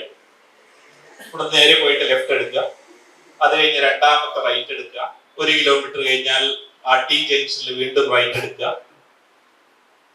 നിർദ്ദേശങ്ങളാണ്, ഇൻസ്ട്രക്ഷൻസ് ആണ്. എനിക്ക് എയർപോർട്ടിൽ എത്താൻ ആ ഇൻസ്ട്രക്ഷൻസ് ഫോളോ ചെയ്താൽ മതി. അല്ലെങ്കിൽ നേരത്തെ പറഞ്ഞ മാതിരി എങ്ങനെയാണ് സാമ്പാർ ഉണ്ടാക്കുക, റെസിപ്പിയാണ്. ഇൻസ്ട്രക്ഷൻസ് ഉപയോഗിച്ചിട്ടാണ് നമ്മൾ പഠിക്കുന്നത്. ഒന്ന്. 2ാമത്തെ രീതിയാണ് ഉദാഹരണങ്ങളിൽ കൂടി പഠിക്കുന്നത്. ഇതേമാതിരി കോഴികളെയും പൂച്ചകളെയും ഒക്കെ കാണിച്ചുകൊണ്ട് പഠിക്കുന്നത്. ഈ 2ാമത് പറഞ്ഞ രീതി പഠിക്കാൻ കഴിവുണ്ടാക്കലാണ് AI വരുന്നതിന് മുമ്പ് കമ്പ്യൂട്ടറുകൾക്ക് ആദ്യത്തെ രീതിയിൽ പഠിക്കാൻ മാത്രമേ കഴിവുണ്ടായിരുന്നുള്ളൂ, ഇൻസ്ട്രക്ഷൻസിൽ കൂടി. ആ നിർദ്ദേശങ്ങളെയാണ്, ആ ഇൻസ്ട്രക്ഷൻസിനെയാണ് നമ്മൾ കമ്പ്യൂട്ടർ പ്രോഗ്രാം എന്ന് പറയുന്നത്. കമ്പ്യൂട്ടർ സോഫ്റ്റ്വെയർ എന്ന് പറയുന്നത് ഈ നിർദ്ദേശങ്ങൾ കൊടുക്കുന്നതിനെയാണ്. അങ്ങനെയാണ് കമ്പ്യൂട്ടർ പ്രവർത്തികൾ ചെയ്തിട്ടുണ്ടായിരുന്നത്. ഉദാഹരണത്തിന് നിങ്ങൾ പലരും ഓൺലൈൻ ടിക്കറ്റ് ബുക്ക് ചെയ്തിട്ടുണ്ടാവുക. സീനിയർ സിറ്റിസൺസ് പണ്ട് ഡിസ്കൗണ്ട് ഉണ്ടായിരുന്നു, ഇപ്പൊ ഇല്ലാതെ, അപ്പൊ അത് പോയി. എങ്ങനെയാണ് അത് അറിയുന്നത്? ഏജ് 75-ൽ കൂടുതലാണെങ്കിൽ 20% ഡിസ്കൗണ്ട്, ഇല്ലെങ്കിൽ ഡിസ്കൗണ്ട് ഇല്ല. ഇതാണ് ഇൻസ്ട്രക്ഷൻ. കമ്പ്യൂട്ടർ പ്രോഗ്രാം എന്ന് പറയുന്നത് ഏതാണ്ട് ഈ രൂപത്തിലിരിക്കും. അല്ലെങ്കിൽ നമ്മളുടെ വാട്ടർ ടാങ്ക് ലെവൽ കൺട്രോൾ ചെയ്യണമെങ്കിൽ അതില് പ്രോഗ്രാം എഴുതിയാൽ ഇങ്ങനെ ഇരിക്കും. വാട്ടർ ലെവൽ ഒരു പരിധിയിൽ കൂടിയാൽ സ്വിച്ച് ഓഫ് ദി വാട്ടർ. ഇതിനെയാണ് നമ്മൾ ഇൻസ്ട്രക്ഷൻസ് എന്ന് പറയുന്നത്. നേരെ മറിച്ച് ഈ ചിത്രത്തിൽ നിന്ന് പൂച്ചയെയും പട്ടിയെയും തിരിച്ചറിയുക എന്ന് പറഞ്ഞാൽ കമ്പ്യൂട്ടറിൽ സാധ്യമായില്ല. കാരണം നമുക്ക് ഇങ്ങനെയുള്ള ഇൻസ്ട്രക്ഷൻ എഴുതാൻ പറ്റില്ല. പട്ടിയെ എങ്ങനെ തിരിച്ചറിയാമെന്ന് നമുക്ക് നേരത്തെ പോലെയുള്ള ഇൻസ്ട്രക്ഷൻസ് എഴുതാൻ പറ്റില്ല, അഥവാ കമ്പ്യൂട്ടർ പ്രോഗ്രാംസ് എഴുതാൻ പറ്റില്ല. കാരണം നമുക്കറിയില്ല നമ്മളെങ്ങനെ തിരിച്ചറിയുന്നത്, നമ്മളെങ്ങനെയാണ് അനുഭവങ്ങളിൽ നിന്ന് പഠിക്കുന്നത്. ഈ 2ാമത്തെ രീതിയിൽ പഠിക്കാൻ കമ്പ്യൂട്ടറിന് കഴിവില്ലായിരുന്നു നിർമ്മിത ബുദ്ധി വരുന്നത് വരെ. അതുകൊണ്ട് AI എന്നത് വായിക്കാൻ നോക്കണ്ട. AI എന്നുള്ള സാധനം ഇങ്ങനെ കമ്പ്യൂട്ടറിനെ അനുഭവങ്ങളിൽ നിന്ന് പഠിക്കാനുള്ള കഴിവുണ്ടാക്കുന്നതിനെയാണ് AI എന്ന് പറയുന്നത്.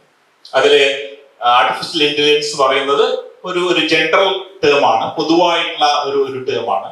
അതിനെ പിന്നെ പ്രത്യേകിച്ച് പ്രോഗ്രാം എഴുതാതെ തന്നെ ഇങ്ങനെ അനുഭവങ്ങളിൽ നിന്ന്, ഡേറ്റകളിൽ നിന്ന് പഠിപ്പിക്കുന്ന സാങ്കേതിക വിദ്യയാണ് നമ്മൾ മെഷീൻ ലേണിംഗ് എന്നും, മനുഷ്യന്റെ തലച്ചോറിനെ അനുകരിച്ചുകൊണ്ടുള്ള സാങ്കേതിക വിദ്യയ്ക്ക് ഡീപ് ലേണിംഗ് അഥവാ ആർട്ടിഫിഷ്യൽ ന്യൂറൽ നെറ്റ്വർക്ക് എന്നൊക്കെ പറയുന്നത്. കുറച്ചുകൂടി സാങ്കേതികമായ കാര്യങ്ങളായതുകൊണ്ട് നമുക്ക് അതിന്റെ കൂടുതൽ ഡീറ്റെയിലേക്ക് കടക്കുന്നില്ല.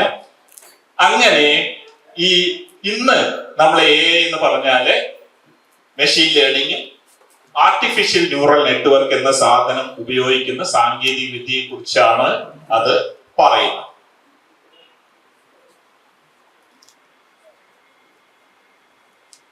ലേണിംഗ്, ഡീപ്പ് ലേണിംഗ് തുടങ്ങിയ വാക്കുകളൊക്കെ ഇതുമായിട്ട് ബന്ധപ്പെട്ടിട്ടുള്ളതാണ്. അതിൽ ഡീപ്പ് ലേണിംഗ് ആണ് മിക്കവാറും ഇന്ന് നമ്മൾ AI എന്ന് പറയുമ്പോൾ ആർട്ടിഫിഷ്യൽ ന്യൂറൽ നെറ്റ്വർക്ക് എന്നാണ് ഉദ്ദേശിക്കുന്നത്. പല തരത്തിലുള്ള AI ഉണ്ട്. ഇപ്പൊ നമ്മുടെ ഉള്ളത് വീക്ക് AI അഥവാ നാരോ AI എന്ന് പറയുന്ന തരം AI ആണ്. എന്താണ് അത്?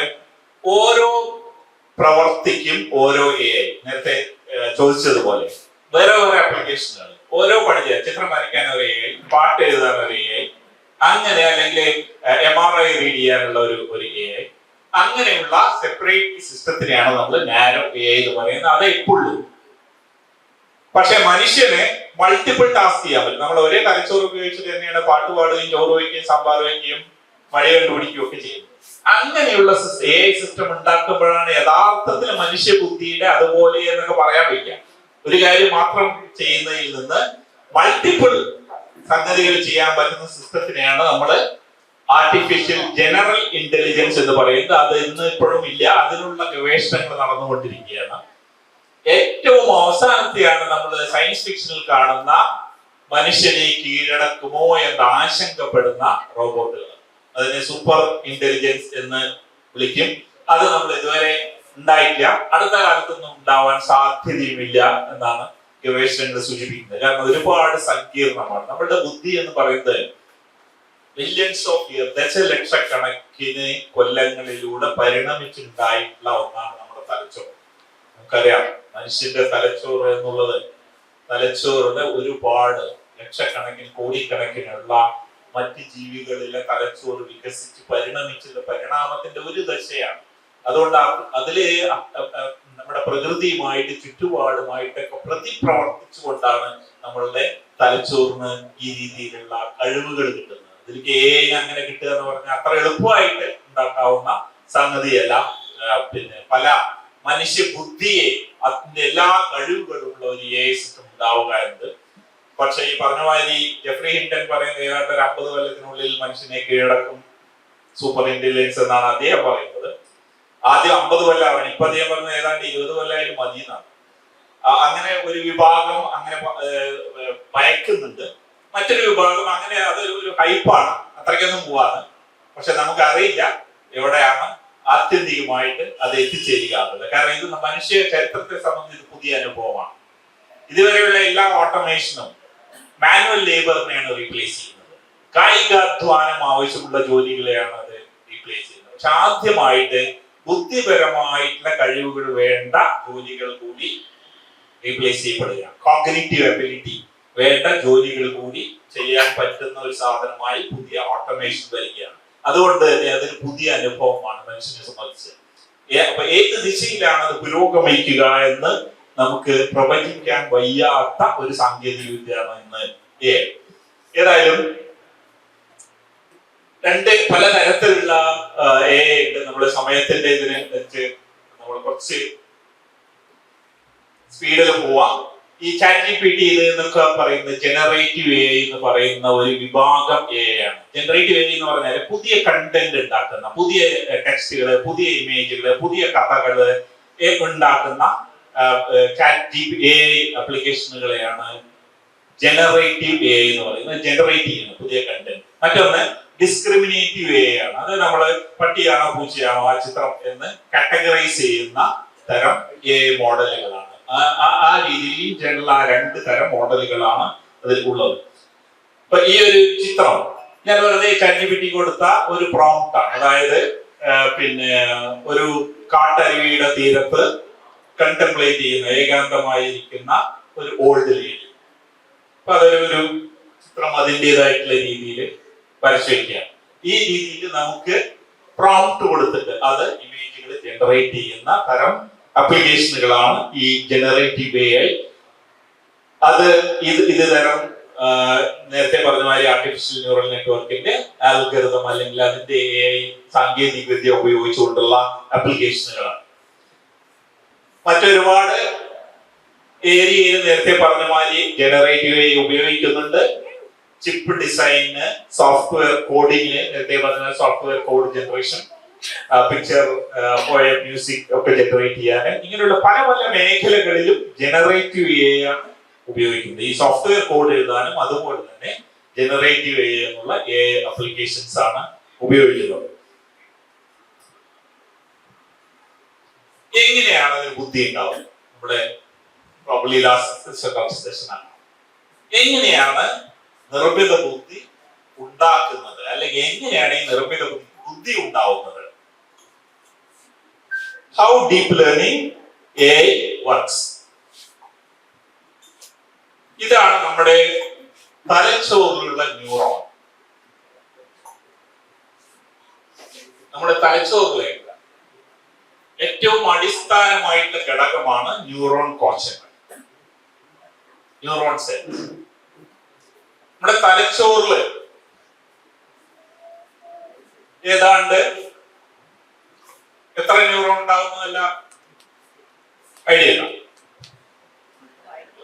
അതിൽ എഴുതിയിട്ട് 1000 കോടി ന്യൂറോൺ കോശങ്ങളാണ് നമ്മുടെ തലച്ചോറില്. ഏതാണ്ട് 1000 കോടി. അതിലെ ഓരോ ന്യൂറോൺ കോശവും വേറെ 10,000 കോശങ്ങളുമായിട്ട് കണക്ട് ചെയ്തിട്ടുണ്ട്. നിങ്ങൾക്ക് ഏതാണ്ട് ഇമാജിൻ ചെയ്യാം എന്താണ് ആ നെറ്റ്വർക്ക്. 1000 കോടി കോശങ്ങൾ, അതിലെ ഓരോ കോശങ്ങളും 10,000 മറ്റു കോശങ്ങളുമായി കണക്ട് ചെയ്ത ഒരു വലിയൊരു സങ്കീർണമായിട്ടുള്ള ഒരു ശൃംഖലയാണ് മനുഷ്യന്റെ തലച്ചോറ്.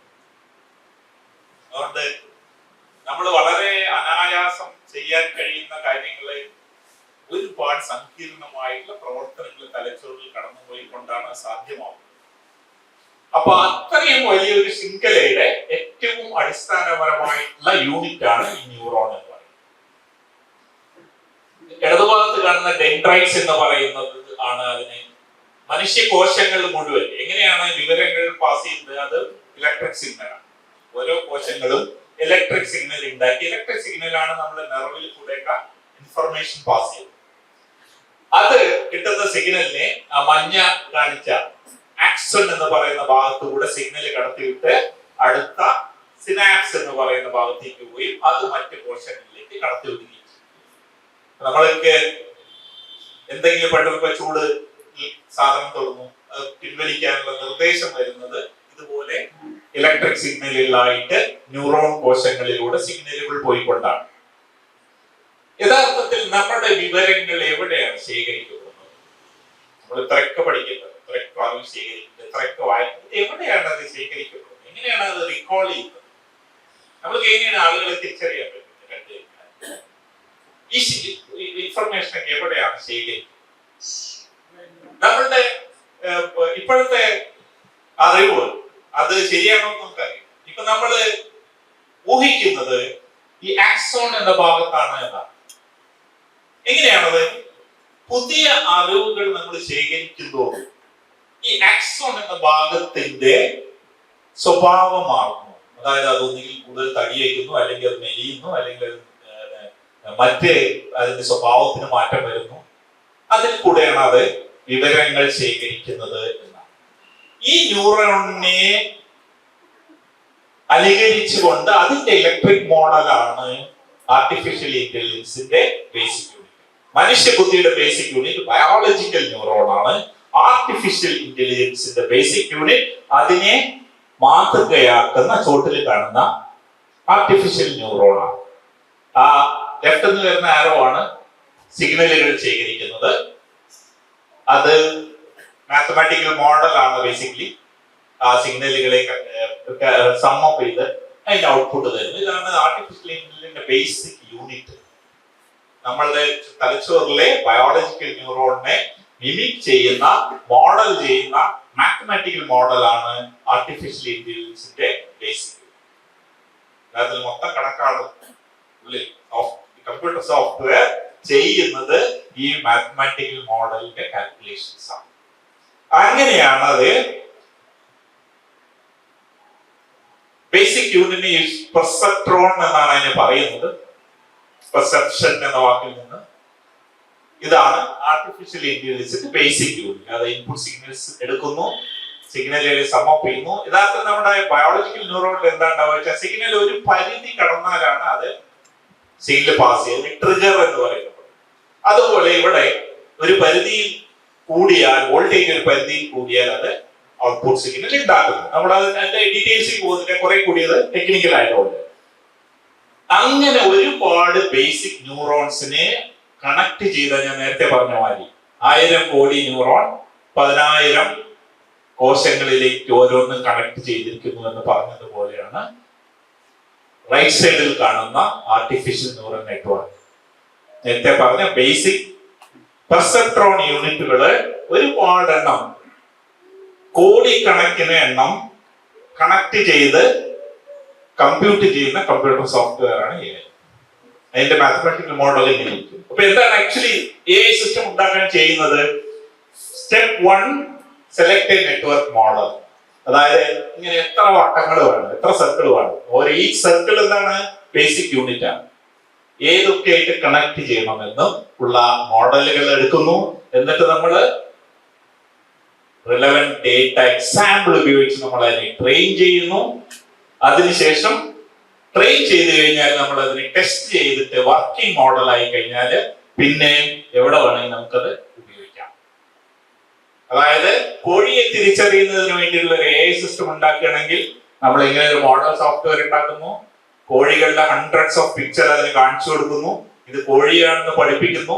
അതിനുശേഷം 101ാമത്തെ കോഴിയുടെ ചിത്രം കാണിക്കുമ്പോൾ അത് കോഴിയാണെന്ന് തിരിച്ചറിയുന്നു. അങ്ങനെയാണ് AI വർക്ക് ചെയ്യുന്നത്. ഉദാഹരണത്തിന് പൂച്ചയെ തിരിച്ചറിയാൻ കഴിയുന്ന ഒരു AI സിസ്റ്റം ഉണ്ടാക്കുകയാണ്. നടക്കിലുള്ളതാണ് നമ്മുടെ മോഡൽ ന്യൂറോൺസ് കണക്ട് ചെയ്തിട്ടുള്ള സോഫ്റ്റ്വെയർ. ലെഫ്റ്റിൽ ഞാനൊരു പൂച്ചയുടെ ചിത്രം കാണിച്ചു. അത് പറഞ്ഞു, ഔട്ട്പുട്ട് പറഞ്ഞു പട്ടിയാണ്. ഇത് ആദ്യമായിട്ട് ട്രെയിൻ ചെയ്യണം. ആദ്യത്തെ ചിത്രം കാണിച്ചു കൊടുത്ത് കോഴിയുടെ, AI സോഫ്റ്റ്വെയർ പറഞ്ഞു ഇത് പട്ടിയാണ്. അപ്പൊ നമ്മൾ എന്ത് ചെയ്യും? നമ്മൾ കുട്ടികളാകുമ്പോ അമ്മ എന്താ ചെയ്യണ്ടായിരുന്നേ? പട്ടിയല്ല മോനെ ഇത് പൂച്ചയാകുക. അതുപോലെ നമ്മൾ AIനോട് പറയും പട്ടിയല്ല പൂച്ചയാണ്. എറർ എന്ന് പറയുന്നത് കാറ്റ് ആണ് നമുക്ക് വേണ്ടത്, ഡോഗ് ആണ് വന്നത്. ആ എറർ ഉപയോഗിച്ച് ഇതൊക്കെ ഇലക്ട്രിക് സിഗ്നൽ എന്ന് കണക്കാക്കിയാൽ മതി, നമ്പേഴ്സ് എന്ന് കണക്കാക്കിയാൽ മതി. അതിലേക്ക് നമ്മൾ ആദ്യം സിസ്റ്റം ചേഞ്ച് ചെയ്യുന്നു. എന്നിട്ട് അത് പൂച്ച എന്നാവുന്നത് വരെ നമ്മളിത് ട്രെയിൻ ചെയ്യുന്നു. ഏതാണ് കാൽക്കുലേറ്റ് ചെയ്യുന്നത്? ഇവിടെ നോക്കാം. ഇൻപുട്ട് സിഗ്നൽ വന്നു. ആ പൂച്ചയുടെ ഇമേജ് ആണ് നമ്പർ, ഇമേജ് ആണ് വിചാരിച്ചാൽ മതി 1.0, 0.5 ഇതൊക്കെ. എന്നിട്ട് നമ്മൾ കണക്കാക്കിയിട്ട് ഔട്ട്പുട്ട് 5ൽ കൂടുതൽ നമ്പർ വന്നാൽ നമ്മളത് കാക്കയുടെ ഇമേജ് റെക്കഗ്നൈസ് ചെയ്യുന്ന AI സിസ്റ്റമാണ് നമ്മൾ ഉണ്ടാക്കുന്നത് എന്ന് വയ്ക്കാം. 5ൽ കൂടുതൽ ഔട്ട്പുട്ട് വന്നാൽ അത് കാക്ക, 5ൽ കുറവ് വന്നാൽ കാക്കയല്ല. ഇതാണ് സിസ്റ്റം. കാക്കയുടെ ഇമേജ് നമ്മൾ AI സിസ്റ്റത്തിന് കൊടുക്കുകയാണ്. എന്നിട്ട് എന്താണ് അത് കണക്കാക്കുക? ഈ വെയിറ്റ് എന്ന് പറയുന്ന W1, W2, W3 എന്ന് പറയുന്നതാണ് നമ്മൾ കണ്ട ആക്സൺ. അതിന്റെ സൈസിനെയാണ് വെയിറ്റ് എന്നുള്ള ഒരു നമ്പർ കൊണ്ട് നമ്മൾ റെപ്രസെന്റ് ചെയ്യുക. നമ്മൾ എങ്ങനെ കാൽക്കുലേറ്റ് ചെയ്യുന്നത്? നമ്മൾ വന്ന സിഗ്നലും W1 വെയിറ്റ്സും ഇട്ട് നമ്മൾ കാൽക്കുലേറ്റ് ചെയ്തു. അപ്പൊ നമുക്ക് ഒരു വാല്യൂ കിട്ടി. ഇത് കിട്ടി 2.5 കിട്ടി. അപ്പൊ കാക്കയല്ല. നമ്മളെന്താ പറഞ്ഞ 5ൽ കൂടുതലാണെങ്കിലാണ് കാക്ക. അപ്പൊ നമ്മൾ എന്ത് ചെയ്യും? വീണ്ടും കാൽക്കുലേറ്റ് ചെയ്യും. എന്താ മാറ്റിയത്? നമ്മള് W1, W2, W3, W4 values മാറ്റി, അതിന്റെ സംഖ്യകൾ മാറ്റി. അപ്പൊ നമുക്ക് 6.7 കിട്ടി. അത് കാക്കയാണ്. ഈ വാല്യൂസ് വെച്ചിട്ട് ഈ സിസ്റ്റം കൊണ്ടുപോയാൽ അതിന് വേറൊരു കാക്കയുടെ ഇമേജ് കാണിച്ചു കൊടുത്താൽ അത് 5ൽ കൂടുതലുള്ള ഒരു സംഖ്യ നമുക്ക് തരും. അതായത് ഇത് കാക്കയാണ് എന്ന് പറയും. ഇതാണ് ബേസിക്കലി ട്രെയിനിങ്. ഇങ്ങനെയാണ് AI സിസ്റ്റത്തിനെ ട്രെയിൻ ചെയ്യുന്നത്. നമ്മൾ ചേഞ്ച് ചെയ്യുന്നത്, മാറ്റുന്നത് ഈ പറയുന്ന സംഖ്യയാണ്. അതായത് AIയുടെ എല്ലാ അറിവുകളും ശേഖരിച്ചിരിക്കുന്നത് ഈ വെയിറ്റിലാണ്. ഈ W1, W2, W3 പറയുന്ന സംഖ്യയാണ് AIയുടെ ബുദ്ധി. ഇത് വളരെ സിമ്പിൾ ആയിട്ട് ഇതാണ്. ഏതാണ്ട് ഒരു കോടിക്കണക്കിന് ഇത്തരം സംഖ്യകൾ, ഇത്തരം വെയിറ്റുകൾ, ഇത്തരം W വാല്യൂകൾ ഉള്ള ഒരു മോഡലിനെയാണ്. ഉദാഹരണത്തിന് ഇപ്പൊ നമ്മുടെ ഗൂഗിളിൽ നേരത്തെ പറഞ്ഞ മാതിരി 30 കോടി ചുമ സാമ്പിൾ കൊടുത്തിട്ട് ഇതുപോലെ ചേഞ്ച് ചെയ്തുകൊണ്ട് ആ 30 കോടിയെയും ചുമയുണ്ടോ ചുമയില്ലേ എന്ന് തിരിച്ചറിയാൻ കഴിയുന്ന ഒരു സിസ്റ്റം ഉണ്ടാക്കുക, ട്രെയിൻ ചെയ്തു. അത് കഴിഞ്ഞ് 30 കോടി ഒന്നാമത്തെ സാമ്പിൾ വരുമ്പോ, അത് ഇതുവരെ കണ്ടിട്ടില്ലാത്ത സാമ്പിൾ വരുമ്പോ അതിനെ അറിയാം അതിൽ അസുഖമുണ്ടോ ഇല്ലേ. കാരണം ഈ 30 കോടി സാമ്പിൾ കൊണ്ട് നമ്മൾ അതിനെ ട്രെയിൻ ചെയ്ത് ഈ വാല്യൂസ് സെറ്റ് ചെയ്ത് വെച്ചിരിക്കുക. ട്രെയിൻ ചെയ്ത സിസ്റ്റമാണ് AI സിസ്റ്റത്തിന് നമ്മൾ യൂസ് ചെയ്യുന്നത്. അപ്പൊ ഫൈനൽ വാല്യൂ നമ്മൾ സെറ്റ് ചെയ്യാം. ഇങ്ങനെയാണ് AI സിസ്റ്റം ഉണ്ടാക്കുന്നത്. വളരെ സിമ്പിൾ ആണ് സംഗതി. പക്ഷെ ഇതിൽ ഒരുപാട് കമ്പ്യൂട്ടേഷൻസ് ഉണ്ട്. കാരണം ആലോചിച്ച് നോക്കൂ, ആ കാക്കയുടെ 100 കോടി കാക്കയുടെ ഇമേജ് ഉണ്ടാക്കിയിട്ട് ഇത് കാൽക്കുലേറ്റ് ചെയ്യണമെങ്കിൽ പല ഇമേജും ചിലപ്പോ ഈ W1, W2 വാല്യൂസ് അങ്ങോട്ടും ഇങ്ങോട്ടും ഒരുപാട് കോമ്പിനേഷൻ ആണ്. 4 എണ്ണം ഉണ്ടെങ്കിൽ തന്നെ പല കോമ്പിനേഷൻ ആയി. അപ്പൊ അതിൽ ഒരു ചേഞ്ച് ചെയ്ത പല വാല്യൂസ് വേണമെങ്കിൽ നമുക്ക് ഇടാം. ഇതിനാണ് കമ്പ്യൂട്ടിംഗ് പവർ. വളരെ ശക്തമായിട്ടുള്ള, വളരെ ശക്തിയുള്ള കമ്പ്യൂട്ടറുകളുടെ ആവശ്യം. അതുപോലെ തന്നെ ഡേറ്റ, കാക്കയുടെ ഇമേജ് കിട്ടാനില്ലെങ്കിൽ കാക്കയെ തിരിച്ചറിയേണ്ട AI സിസ്റ്റം നമുക്ക് ഉണ്ടാക്കാൻ പറ്റും. അതുകൊണ്ടാണ്, എന്തുകൊണ്ടാണ് പണ്ട് AI ഇത്ര വികസിക്കാതെ? AI പുതിയതല്ല, ChatGPT ഉണ്ടായപ്പോഴല്ല AI ഏതാണ്ട് 1940 മുതൽ AIയുടെ ഗവേഷണങ്ങൾ നടത്തുന്നു. 66 എലിസ എന്ന് പറഞ്ഞിട്ടുള്ള ഒരു AI ആപ്ലിക്കേഷൻ ഉണ്ടായി. ChatGPT പോലെ, ഇന്നത്തെ ChatGPT പോലെ ആളുകൾക്ക് ചോദ്യങ്ങൾ ചോദിക്കാം, അതിന് ഉത്തരം തരും. ഇന്ന് ChatGPT ഉണ്ടാക്കിയ ഹൈറ്റിനേക്കാൾ എത്രയോ മടങ്ങ് വലുതായിരുന്നു അന്ന് എലീസ. എലീസയുടെ ചില വാക്കുകൾ മാത്രമാണ് ഉത്തരമായി തരിക. എന്നിട്ട് പോലും എലീസയുടെ ഇൻവെന്റർ 10 മടങ്ങ് ഉയർത്താൻ പറ്റിയ സാങ്കേതിക വിദ്യയാണ്. പക്ഷേ ആരുടെ കയ്യിലാണ് ആ സാങ്കേതിക വിദ്യയുടെ നിയന്ത്രണം? ഏത് രീതിയിലാണ് ഉപയോഗിക്കുന്നത്, എന്തിനാണ് ഉപയോഗിക്കുന്നതൊക്കെ അനുസരിച്ചിരിക്കും എങ്ങനെയാണ് അത് മനുഷ്യ സമൂഹത്തെ ബാധിക്കാൻ പോകുന്നത്. അല്ലേ? ന്യൂക്ലിയർ ടെക്നോളജി എന്നുള്ളത് വളരെ സാധ്യതയുള്ള ഒരു സാങ്കേതിക വിദ്യയാണ്. അത് ഉപയോഗിച്ചുകൊണ്ടാണ് ജപ്പാനിലെ ഹിരോഷിമയും നാഗസാക്കിയും കഴിച്ചു കിടന്നത്. അതുകൊണ്ട് സാങ്കേതിക വിദ്യ ആസ് സച്ച് അതിന് നന്മയോ തിന്മയോ തിരിച്ചറിയാൻ കഴിയില്ല. AIക്കും അതുപോലെയാണ്. AIയുടെ പലപ്പോഴും നമ്മൾ കണ്ടിട്ടുള്ളത് പുതിയ സാങ്കേതിക വരുമ്പോ അതിന്റെ ദുരുപയോഗമാണ് ഏറ്റവും കൂടുതൽ വേഗത്തിൽ പടർന്നു പിടിക്കുന്നത്. നമ്മൾ ഈയിടെയായിട്ട് നമ്മൾ കാണുന്നതൊക്കെ അതാണ്. എവിടെ ഉണ്ടാക്കിയ ടെക്നോളജിയാണ് അല്ലേ? ഏറ്റവും കൂടുതൽ ആളുകൾ ഉപയോഗിക്കുന്നത് വാട്സപ്പ് ഒരുപക്ഷെ അമേരിക്കയിലേക്കാണ് ഉപയോഗിക്കുന്നത്. ഇവിടെയാണ് മിക്കവാറും ഉപയോഗിക്കുന്നത് ദുരുപയോഗമാണ്. അപ്പൊ അതുപോലെ AI എന്നുള്ളത് ഒരുപാട് ജോലികളെ ഇല്ലാതാക്കാം, അറ്റ്ലീസ്റ്റ് നിയർ ഫ്യൂച്ചർ. കാരണം ഒരുപാട് ജോലികള് ഇതേപോലെ പുതിയ AI സിസ്റ്റവുമായിട്ട് പല കമ്പനികളും AI സിസ്റ്റത്തിലേക്ക് മാറിയേക്കാം. അപ്പോ വികാസം അല്ലെങ്കിൽ ഡെവലപ്മെന്റ്, സാങ്കേതിക വിദ്യ വികസിക്കുകയും അത് ജോബുകളുടെ എണ്ണം, ജോലികളുടെ എണ്ണം കുറയ്ക്കുകയും ചെയ്യുന്ന ഒരു വികസനമാണ് അടുത്ത കാലങ്ങളിലൊക്കെ ഉണ്ടാക്കുന്നത്. ജോബ്ലെസ് ഗ്രോത്ത് എന്ന് പറയുന്നത് ഗ്രോത്ത് ആണ്, പക്ഷേ അത് ജോലികളുടെ എണ്ണം കുറയ്ക്കുകയാണ്. അതുകൊണ്ട് എന്തുണ്ടാവും? ബഹുഭൂരിപക്ഷം ജോലി ഇല്ലെങ്കിൽ നമുക്ക് വേണ്ടി ജീവിക്കാൻ പുതിയ ടെക്നോളജി ഒക്കെ ഉണ്ടായി, പക്ഷെ നമുക്ക് ജോലിയില്ല, പൈസ ഇല്ല, വാങ്ങാനുള്ള കഴിവില്ല, പിന്നെ അതുകൊണ്ട് വലിയ കാര്യമൊന്നുമില്ല. അപ്പൊ വളരെ പൈസയുള്ള വളരെ ചുരുക്കം പേർക്ക് മാത്രമാണ് അത് ഉപയോഗപ്പെടുക. അങ്ങനെ ഉള്ള ജോബ്ലെസ് ഗ്രോത്ത് ആണ്, ജോബ്ലെസ് ഡെവലപ്മെന്റ് ആണ് മിക്കപ്പോഴും ഉണ്ടായിക്കൊണ്ടിരിക്കുന്നത്.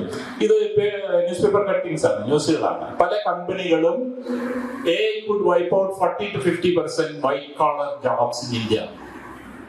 ഒരു പ്രൊഡിക്ഷൻ ആണ്. ഇതുവരെ ബ്ലൂ കോളർ ജോബ്സുകളാണ്, നേരത്തെ പറഞ്ഞ മാതിരി കായികാധ്വാനം വേണ്ട ജോലികളാണ് ഓട്ടോമേഷൻ ടെക്നോളജി റീപ്ലേസ് ചെയ്തിട്ടുണ്ടായിരുന്നെങ്കിൽ ഇപ്പോൾ വൈറ്റ് കോളർ ജോബ്സിനും അത് ബാധിക്കുന്നു. ബാങ്കിങ് മേഖലയിൽ US അടുത്ത 5 കൊല്ലത്തിനുള്ള ഏതാണ്ട് 2 ലക്ഷം ജോബുകൾ ബാങ്കിങ് മേഖലയിൽ പോവാം എന്നാണ് കണക്കാക്കപ്പെടുന്നത്. US 2 ലക്ഷം പോവാമെങ്കിൽ ഇന്ത്യയിൽ ഏതാണ്ട് 20 ലക്ഷത്തിൽ പോകും.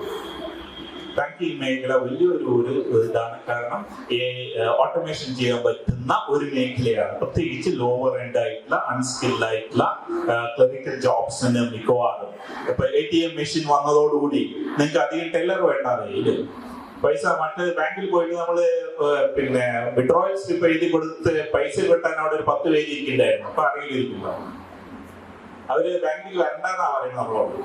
ATM മെഷീനിൽ പോയി എടുത്തോളാനാണ് പറയുന്നത്. ബാങ്കിലേക്ക് പോകാൻ ഇപ്പൊ ചാർജ് ചെയ്യുന്നു എന്നുള്ള രീതിയിലാണ്. പണ്ട് നമ്മളെ വിളിച്ചു വരുത്തുണ്ടായിരുന്നു ബാങ്കിലേക്ക് അക്കൗണ്ട് ഓപ്പൺ ചെയ്യാനും ട്രാൻസാക്ഷൻ ചെയ്യാനും. അതുപോലെ ഉള്ള പല ജോബുകള്, കസ്റ്റമർ സപ്പോർട്ട് ജോബുകള്, ബാങ്കിങ് മേഖലയിലെ, ഇൻഷുറൻസ് മേഖലയിലെ, ഇതിലൊക്കെ ഒരുപാട് ജോലികൾ നഷ്ടപ്പെടാം, റീപ്ലേസ് ചെയ്യപ്പെടാമെന്നാണ് പിന്നെ പല സർവേകളും കാണിക്കുന്നത്. അതുപോലെ തന്നെ കൂടുതൽ ജോബുകൾ ക്രിയേറ്റ് ചെയ്യപ്പെടുകയും ചെയ്യാം, പുതിയ ജോലികൾ.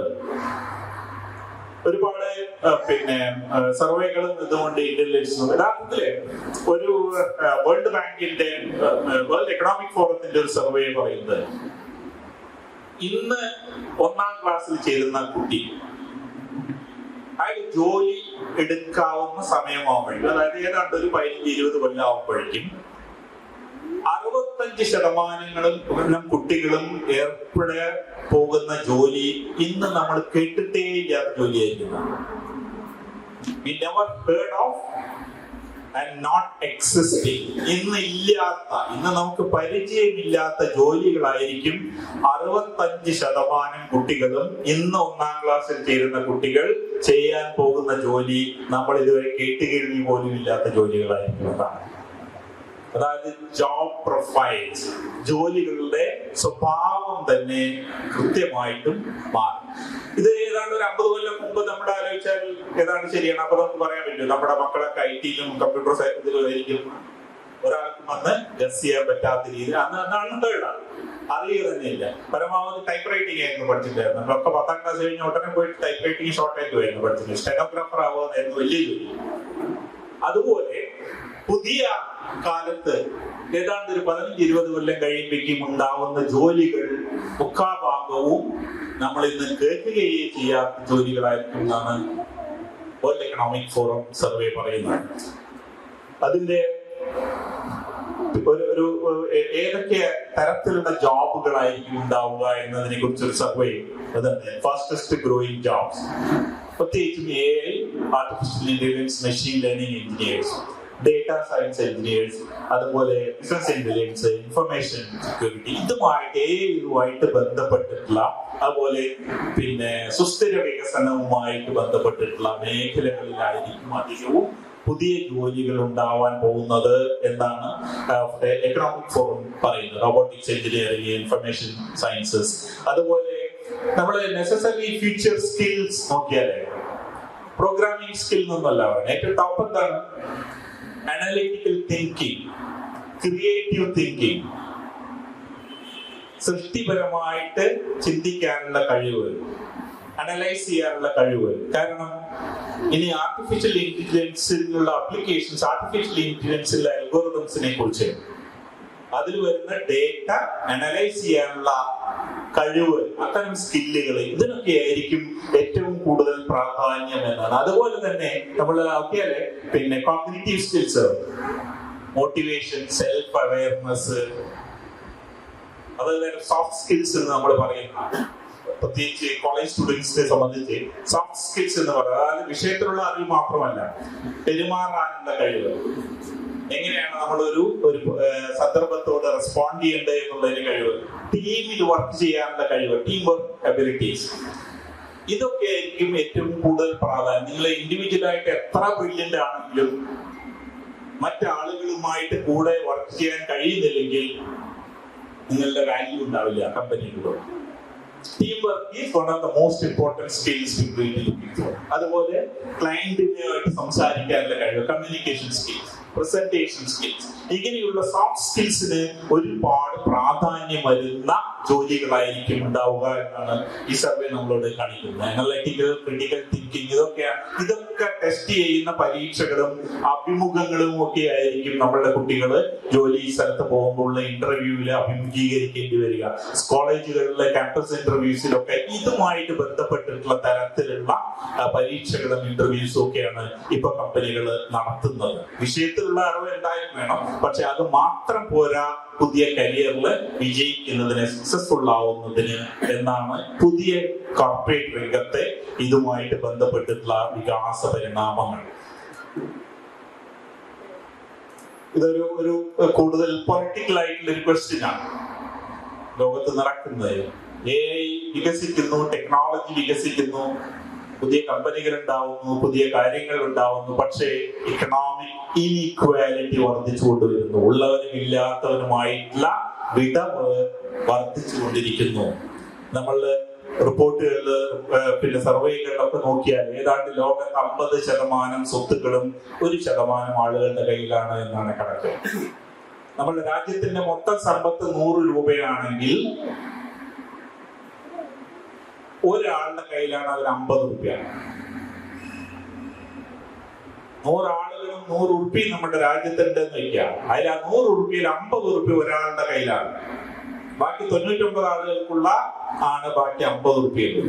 ആ 99 ആളുകളിൽ ബാക്കിയുള്ള 10 ആളുകളുടെ കയ്യിലാണ് ബാക്കിയുള്ള 30 ഉറുപ്പിയാണ്. അപ്പൊ ഏതാണ്ട് ടോപ്പ് 10% കയ്യിലാണ്, 10 ആളുകളുടെ കയ്യിലാണ് 80 ഉറുപ്പി. ബാക്കി 90 ആളുകൾക്ക് കൂടി പങ്കുവയ്ക്കാനുള്ളത് 20 ഉറുപ്പിയാണ്.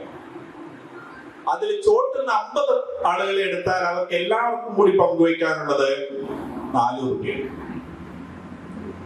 ആകെ മൊത്തം നമ്മുടെ രാജ്യത്ത് 100 പേരുണ്ടെങ്കിൽ അതിൽ അടിത്തട്ടിൽ നിന്ന് നോക്കിയാല് അടിയിലുള്ള 50 പേർക്ക് പങ്കുവയ്ക്കാനുള്ളത് 4 ഉറുപ്പിയാണ്.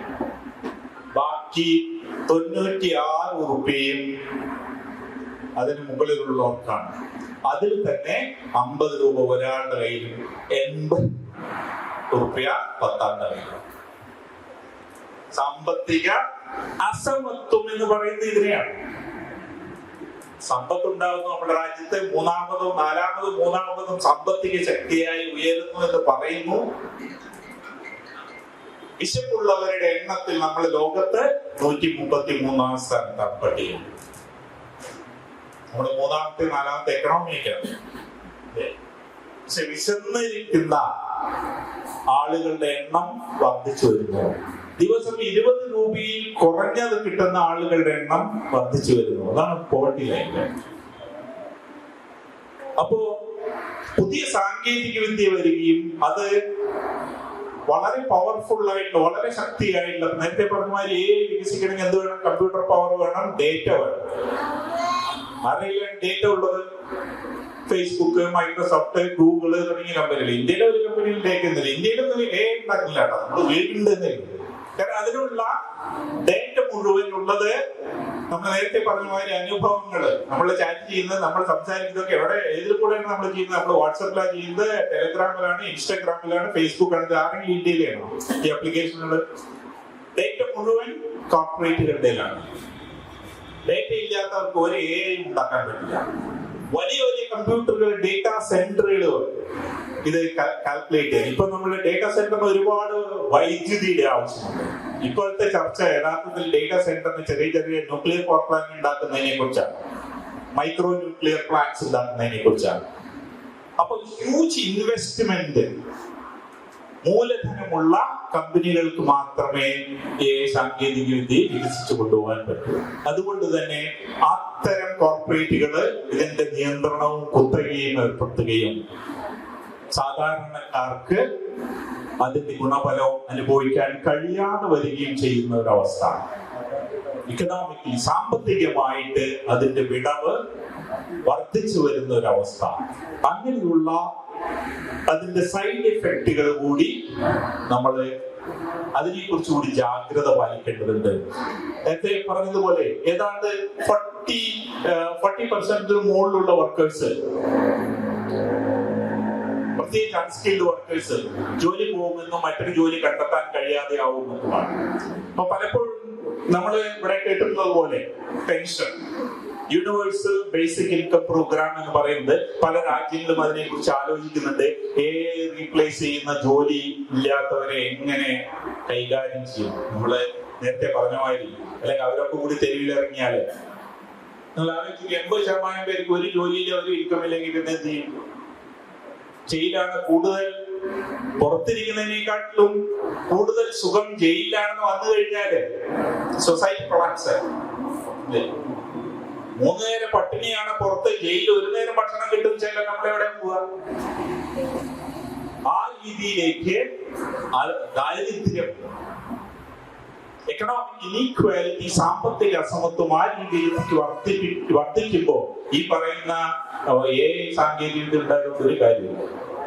അത് ഉപയോഗിക്കുന്ന ആളുകളാണ്, വാങ്ങാൻ ആളുകളാണ്, സാധനങ്ങൾ ഉണ്ടാക്കിയതുകൊണ്ട് കാര്യമില്ല. കാറ് വലിയ കാറുകൾ, EV വെഹിക്കിൾസ് ഉണ്ടാക്കിയതുകൊണ്ട് കാര്യമില്ലല്ലോ, വാങ്ങാൻ ആളുകളാണ്.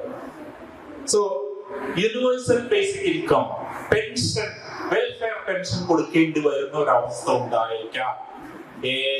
കാരണം ഡിസ്പ്ലേസ് ചെയ്യുന്ന, ജോബ് ഡിസ്പ്ലേസ്മെന്റ് വരുന്നതൊക്കെ എന്നതിനെ കുറിച്ചിട്ട് ആലോചിക്കുന്ന പല രാജ്യങ്ങളും പല ചർച്ചകളും നടക്കുന്നുണ്ട്. അങ്ങനെയുള്ള സാധ്യതകൾ നേരത്തെ പറഞ്ഞ പോലെ എൻവയോൺമെന്റ് ഇമ്പാക്ട്, എന്ന് പറയുന്നത് ക്ലീൻ ടെക്നോളജി. ഡേറ്റാ സെന്ററിന് ഒരുപാട് എനർജി ആവശ്യമുണ്ട്. എനർജി ഉണ്ടെന്ന് വെച്ചാൽ വൈദ്യുതി ഉത്പാദിപ്പിക്കണം. വൈദ്യുതി ഉത്പാദിപ്പിക്കണമെങ്കിൽ ഫ്യൂവൽ ഉപയോഗിക്കണം, കാർബൺ എമിഷൻ ഉണ്ടാവും. നമ്മള് പുതിയ 2025 data as much carbon pollution this year as New York city produce ചെയ്ത അത്രയും കാർബൺ ഡൈ ഓക്സൈഡ് എമിഷൻ ഉണ്ടാക്കിയെന്നാണ്. അതുപോലെ ലോകത്തിലെ മൊത്തം വാട്ടർ ബോട്ടിൽ കമ്പനികളിൽ ഉപയോഗിച്ച വാട്ടർ AI-ന് വേണ്ടി ഉപയോഗിച്ചു എന്നാണ് 2025. കാരണം ഇതിന് ഈ ഡേറ്റാ സെന്റർ കൂളിങ്ങിന് വേണ്ടി, കമ്പ്യൂട്ടറുകൾ കൂളിങ്ങിന് വേണ്ടിയിട്ട് ഒരുപാട് വെള്ളം ആവശ്യമുണ്ട്. അപ്പൊ അതിന്റെ എൻവയോൺമെന്റ് ഇമ്പാക്ട്, ഹീറ്റ് ജനറേഷൻ കമ്പ്യൂട്ടറിൽ നിന്ന് വരുന്നത്. അതുകൊണ്ട് ഇപ്പം നിങ്ങൾ ആരെങ്കിലും ശ്രദ്ധിച്ചിട്ടുണ്ടോ എന്ന് അറിയില്ല, ഓപ്പൺ റിക്വസ്റ്റ് ഉണ്ട്, നിങ്ങൾ ChatGPT ഉപയോഗിക്കുമ്പോ you avoid using please, sorry, thank you. ഇതൊന്നും അറിയില്ല, വെറുതെ നമ്മളൊരു വേർഡ് ആഡ് ചെയ്തിട്ട് ഓരോ വാക്കിനും അതിന് 2.5 വാട്ട്സ് എനർജി വേണമെന്നാണ് അത് പ്രോസസ് ചെയ്യാൻ. അതായത് നമ്മളൊരു സോറി, ഒരു താങ്ക്സ്, ഒരു പ്ലീസ് ആഡ് ചെയ്ത് കഴിഞ്ഞാല് നമ്മള് എനർജി കൺസംഷൻ അത്രയും കൂട്ടുകയാണ്. അതുകൊണ്ട് നിങ്ങൾ സോറി പറഞ്ഞാലും താങ്ക്സ് പറഞ്ഞാലും പ്ലീസ് പറഞ്ഞാലും AI-ന് ഒരേപോലെയാണ്. അതുകൊണ്ട് ആവശ്യമില്ലാണ്ട് അത് പറയണ്ട. അത്രയും എൻവയോൺമെന്റൽ ഇമ്പാക്ട്, എനർജി കൺസംഷൻ AI വരുത്തി വെക്കുന്നുണ്ട്. അതെങ്ങനെ നമ്മൾ ഫേസ് ചെയ്യും, അഭിമുഖീകരിക്കും എന്നുള്ളത് ഒരു ചാലഞ്ചാണ്.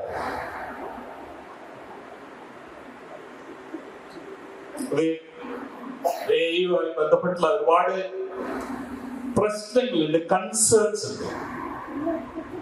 അതിലൊന്നാണ് ബയാസ്.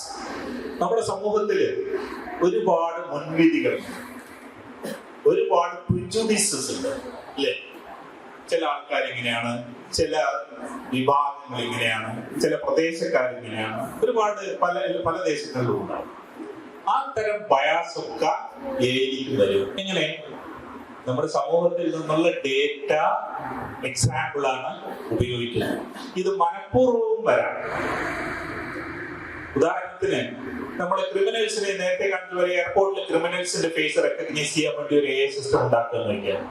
നമ്മൾ ആ AI സിസ്റ്റത്തിന് കാണിച്ചു കൊടുക്കുന്ന ക്രിമിനൽസ് ഒക്കെ കറുത്ത നിറമുള്ളവരാണെന്ന് വിചാരിക്കാം. കറുത്ത നിറമുള്ള ക്രിമിനൽസിന്റെ ഫോട്ടോ മാത്രമേ AI-ന് കാണിച്ചു കൊടുത്തുള്ളൂ എങ്കിൽ എയർപോർട്ടിൽ വെളുത്ത ക്രിമിനൽസിനൊന്നും അത് പിടിക്കില്ല. ഇത് മനഃപൂർവ്വമാവാം, അല്ലാതെയാവും. അതായത് ട്രെയിൻ ഡേറ്റയ സമൂഹത്തിന്റെ എല്ലാ പ്രിജുഡീസിനെയും, എല്ലാ മുൻവിധികളെയും, എല്ലാ ധാരണകളെയും അതിന്റെ കൂടെ AI-യിലേക്ക് ട്രാൻസ്മിറ്റ് ചെയ്യുന്നു. അതിന് ബോധപൂർവമായിട്ടുള്ള ശ്രമം തന്നെ വേണം. അപ്പം റെഗുലേറ്റ് ചെയ്യാൻ ആളുകൾ പറയുന്നത് ഇപ്പോ ഗൂഗിൾ സെർച്ച് നിങ്ങൾ പിന്നെ വുമൺ എന്ന് പറഞ്ഞിട്ട് ജോബ് സെർച്ച് ചെയ്താൽ, സ്ത്രീകൾ ഗൂഗിൾ സെർച്ചിൽ ജോബ് സെർച്ച് ചെയ്താല് പൊതുവെ ശമ്പളം കുറഞ്ഞ ജോലികളായിരിക്കും അത് കാണിക്കാം. ആണുങ്ങൾ എന്ന് പറഞ്ഞ് സെർച്ച് ചെയ്യുന്നതും അതേ സ്കില്ലിന് സ്ത്രീകൾ എന്ന് പറഞ്ഞ് സെർച്ച് ചെയ്യുകയും ചെയ്താല് വരുമാനം കുറഞ്ഞ ജോലികളാണ് ഗൂഗിൾ സെർച്ച് കാണിച്ചത്. നമ്മുടെ നാട്ടിൽ അങ്ങനെയാണ്. വേതനത്തിൽ നിരക്ക് സെയിം അല്ല. ഒരേ ജോലിയാണെങ്കിലും ആണുങ്ങൾ കിട്ടുന്ന വേതനവും പെണ്ണുങ്ങൾ കിട്ടുന്ന വേതനവും രണ്ടാണ്. അതുപോലെ തന്നെ ഗൂഗിളിൽ ഉദാഹരണത്തിന് അമേരിക്കയിലെ മിക്കവാറും ക്രിമിനൽസിനെ എന്ന് പറഞ്ഞ ആദ്യത്തെ 10 റിസൾട്ട് ഒക്കെ ബ്ലാക്ക് ക്രിമിനൽസ് അതൊരു പ്രിജുഡിസാണ്. അതേമാതിരി ഇപ്പൊ നമ്മുടെ നാട്ടിലും ചില വിഭാഗങ്ങളെ മാത്രമായിട്ട് വിവേചനം ഏർപ്പെടുത്തുന്നത്. അപ്പൊ അത്തരം വിവേചനങ്ങളൊക്കെ സിസ്റ്റത്തിലേക്ക് വരാം. പിന്നെ ട്രെയിനിങ് ഡേറ്റ ശരിയല്ലാത്തതുകൊണ്ട് തെറ്റായിട്ടുള്ള വിവരങ്ങൾ നൽകാം. അതിനെ പൊതുവെ ഹാലൂസിനേഷൻ എന്നാണ് പറയുന്നത്. ഹാലൂസിനേഷൻ, അതായത് റോങ് ഇൻഫർമേഷൻ തരിക. അതൊന്നുകിൽ സാങ്കേതിക വിദ്യയുടെ പരിമിതി കൊണ്ടും വരാം, നമ്മള് ട്രെയിനിങ് ഡേറ്റ ശരിയായിട്ട് കൊടുക്കാത്തോണ്ട് വരാം, ബോധപൂർവം ഉണ്ടാക്കിയതായിട്ടും വരാം. നുണ പറയാൻ വേണ്ടിയിട്ട് ഉണ്ടാക്കാം. നേരത്തെ പറഞ്ഞ മാതിരി ചിത്രം ഉണ്ടാക്കാം, എന്തിന് ബോധപൂർവം നുണ പ്രചരിപ്പിക്കാൻ വേണ്ടിയിട്ട് ചിത്രം ഉണ്ടാക്കാം.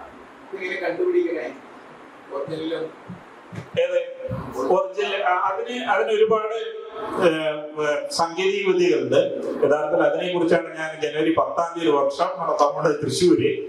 ഫേക്ക് ന്യൂസ് ഡിറ്റക്ഷൻ, എങ്ങനെയാണ് നമ്മൾ അത് ഫേക്ക് ആണെന്ന് അറിയാം. ഇമേജുകളോ ടെക്സ്റ്റുകളോ വീഡിയോകളോ ഒക്കെ അത് ഫേക്ക് ആണെന്നോ അല്ലെങ്കിൽ ഉണ്ടാക്കിയതാണെന്നോ ഒക്കെ അറിയാനുള്ളത്. അത് പിന്നെ പല ടെക്നിക്കുകളുണ്ട്. റിവേഴ്സ് ഇമേജിംഗ് ടെക്നിക്കുകളുണ്ട്, പിന്നെ സ്വിഫ്റ്റ് എന്നുള്ള ഫ്രെയിംവർക്ക് ഉണ്ട്. ഇതൊക്കെ പല ടൂൾസ് ഉണ്ട്, അത് ഉപയോഗിക്കാൻ പറ്റും. അത് കുറെ കൂടി ഡീറ്റെയിൽ ആയതുകൊണ്ട് ഇത് കിടക്കുന്നില്ല, പക്ഷെ നമുക്കത് തിരിച്ചറിയാം. അങ്ങനെയാണ് ഇത് ഒരു ദിവസത്തെ ആയുസല്ലേ ഉണ്ടായിട്ടു പോറ്റി ചിത്രത്തിന്. അത് ആണ് ഫേക്ക് ആണെന്ന് കണ്ടുപിടിക്കാൻ വലിയ സമയമൊന്നും വേണ്ടി വന്നില്ല. പക്ഷെ ഇന്നത്തെ കാലത്ത് അത് ചെയ്യാം. പണ്ട് കാലത്ത് ആലോചിച്ച് നോക്കും, അതിന് വകയില്ലായിരുന്നു. ആ രീതിയില് പിന്നെ ഫേക്ക് ന്യൂസുകൾ പക്ഷെ ഒരുപാട് വരുന്നുണ്ട്. പലപ്പോഴും നേരത്തെ പറയുന്ന മാതിരിയില്ലേ സത്യം ചെരുപ്പിടുമ്പോഴേക്കും നമ്മുടെ ലോകം ചുറ്റിയിൽ 3 പ്രാവശ്യം ലോകം ചുറ്റി വന്നിട്ടുണ്ടാവുന്നുണ്ട്. അതൊക്കെ ഇപ്പോഴും സോഷ്യൽ മീഡിയയിലൊക്കെ അതൊക്കെ അതുപോലെയൊക്കെ തന്നെയാണ് കാര്യങ്ങൾ. അപ്പൊ അങ്ങനെ പല ഇതുമുണ്ട്. അതുപോലെ ട്രസ്റ്റഡ് ക്രെഡിബിലിറ്റി,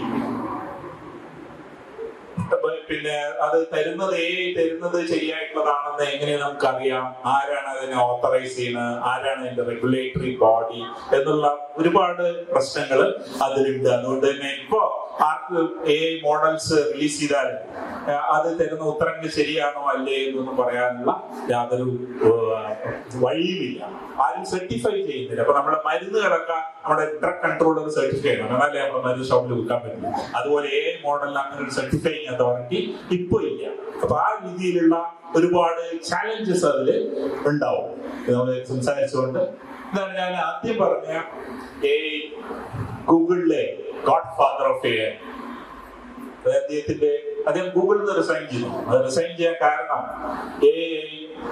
അതിന്റെ വികാസം നടക്കുന്നത് ശരിയായ വഴികളിലല്ല, ജനങ്ങൾക്ക് ഉപകാരപ്രദമായ വഴിയിലല്ല എന്ന് തിരിച്ചറിഞ്ഞുകൊണ്ട് അത് പറയാൻ വേണ്ടിയിട്ടാണ് ഗൂഗിളിൽ റിസൈൻ ചെയ്തത്.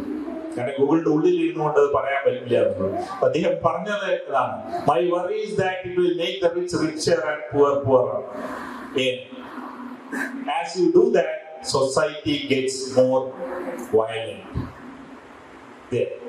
This technology, which ought to be wonderful, is being developed in a society that is not designed to use it for everybody's good. എല്ലാവരും നന്നാവണം, എല്ലാവർക്കും നന്മ വരണം എന്ന് ചിന്തിക്കുന്ന ഒരു സമൂഹത്തിലല്ല ഈ സാങ്കേതിക വിദ്യ വികസിച്ചു വരുന്നത്. അല്ലെ, നമ്മളുടെ മുതലാളിത്ത വ്യവസ്ഥിതിയിലാണ് ഈ സാങ്കേതിക വിദ്യ ഇത് വികസിച്ചു വരുന്നത്. മുതലാളിത്തം എന്നത് ജനങ്ങളെല്ലാവരും നന്നാവട്ടെ എന്ന് കരുതുന്ന ഒരു വ്യവസ്ഥിതിയല്ല. അല്ലെ, ലാഭമാണ് അതിന്റെ ഇന്ധനം. We have a huge problem. A tiny number of people have all the power. We need socialism. Socialist ഒന്നല്ല, കമ്മ്യൂണിസ്റ്റ് പാർട്ടിനെ പുറത്തുമല്ല, ജെഫ്രി ഹിൻട്ടൺ. ബട്ട് ഇത്തരം ഒരു വ്യവസ്ഥിതിയിൽ സാങ്കേതിക വിദ്യ എല്ലാവർക്കും ഗുണമുണ്ടാക്കുമെന്ന് അദ്ദേഹം കരുതുന്നില്ല. അതുകൊണ്ട് വ്യവസ്ഥിതി മാറേണ്ടതുണ്ട് എന്നാണ് അദ്ദേഹം പറയുന്നത്. അപ്പൊ ആ രീതിയിലുള്ള കൺസേൺ, ആ രീതിയിലുള്ള ആശങ്ക തീർച്ചയായും നിലവിലുണ്ട്. എങ്കിലും ഈ സാങ്കേതിക വിദ്യ തീർച്ചയായും ഒരുപാട് പ്രാവശ്യം ഇതേപോലെ വികസിച്ചു വരികയും പിന്നീട് അത് സ്റ്റോൾ ആവുകയും അല്ലെങ്കിൽ പ്രത്യേകിച്ച് പുരോഗതിയൊന്നും ഇല്ലാതിരിക്കുകയും ചെയ്തിട്ടുള്ള അവസരങ്ങളുണ്ട്. പക്ഷെ ഇപ്പോ അത് ആ ക്രിട്ടിക്കൽ മാസ് കടന്നിരിക്കുന്നു. അതായത് പല തരത്തിലുള്ള ഉപയോഗപ്രദമായിട്ടുള്ള ഒരുപാട് ആപ്ലിക്കേഷനുകൾ വന്നിരിക്കുന്നു. അതുകൊണ്ട് തീർച്ചയായിട്ടും ഇവിടെ നമുക്ക് ഒരുപാട് വികസനങ്ങൾ ഉണ്ടാവാം. ഇപ്പോ ആക്ച്വലി ബ്രെയിനും കമ്പ്യൂട്ടറും തമ്മിൽ നേരിട്ട് സംവദിക്കുന്ന സാങ്കേതിക വിദ്യയെ കുറിച്ചാണ് ഇപ്പോൾ ഗവേഷണങ്ങൾ നടന്നുകൊണ്ടിരിക്കുന്നത്. അതായത് നമ്മൾ ആലോചിച്ചാൽ മതി, ചെയ്യേണ്ട, കമ്പ്യൂട്ടറിന് മനസ്സിലാവും എന്നുള്ളത്.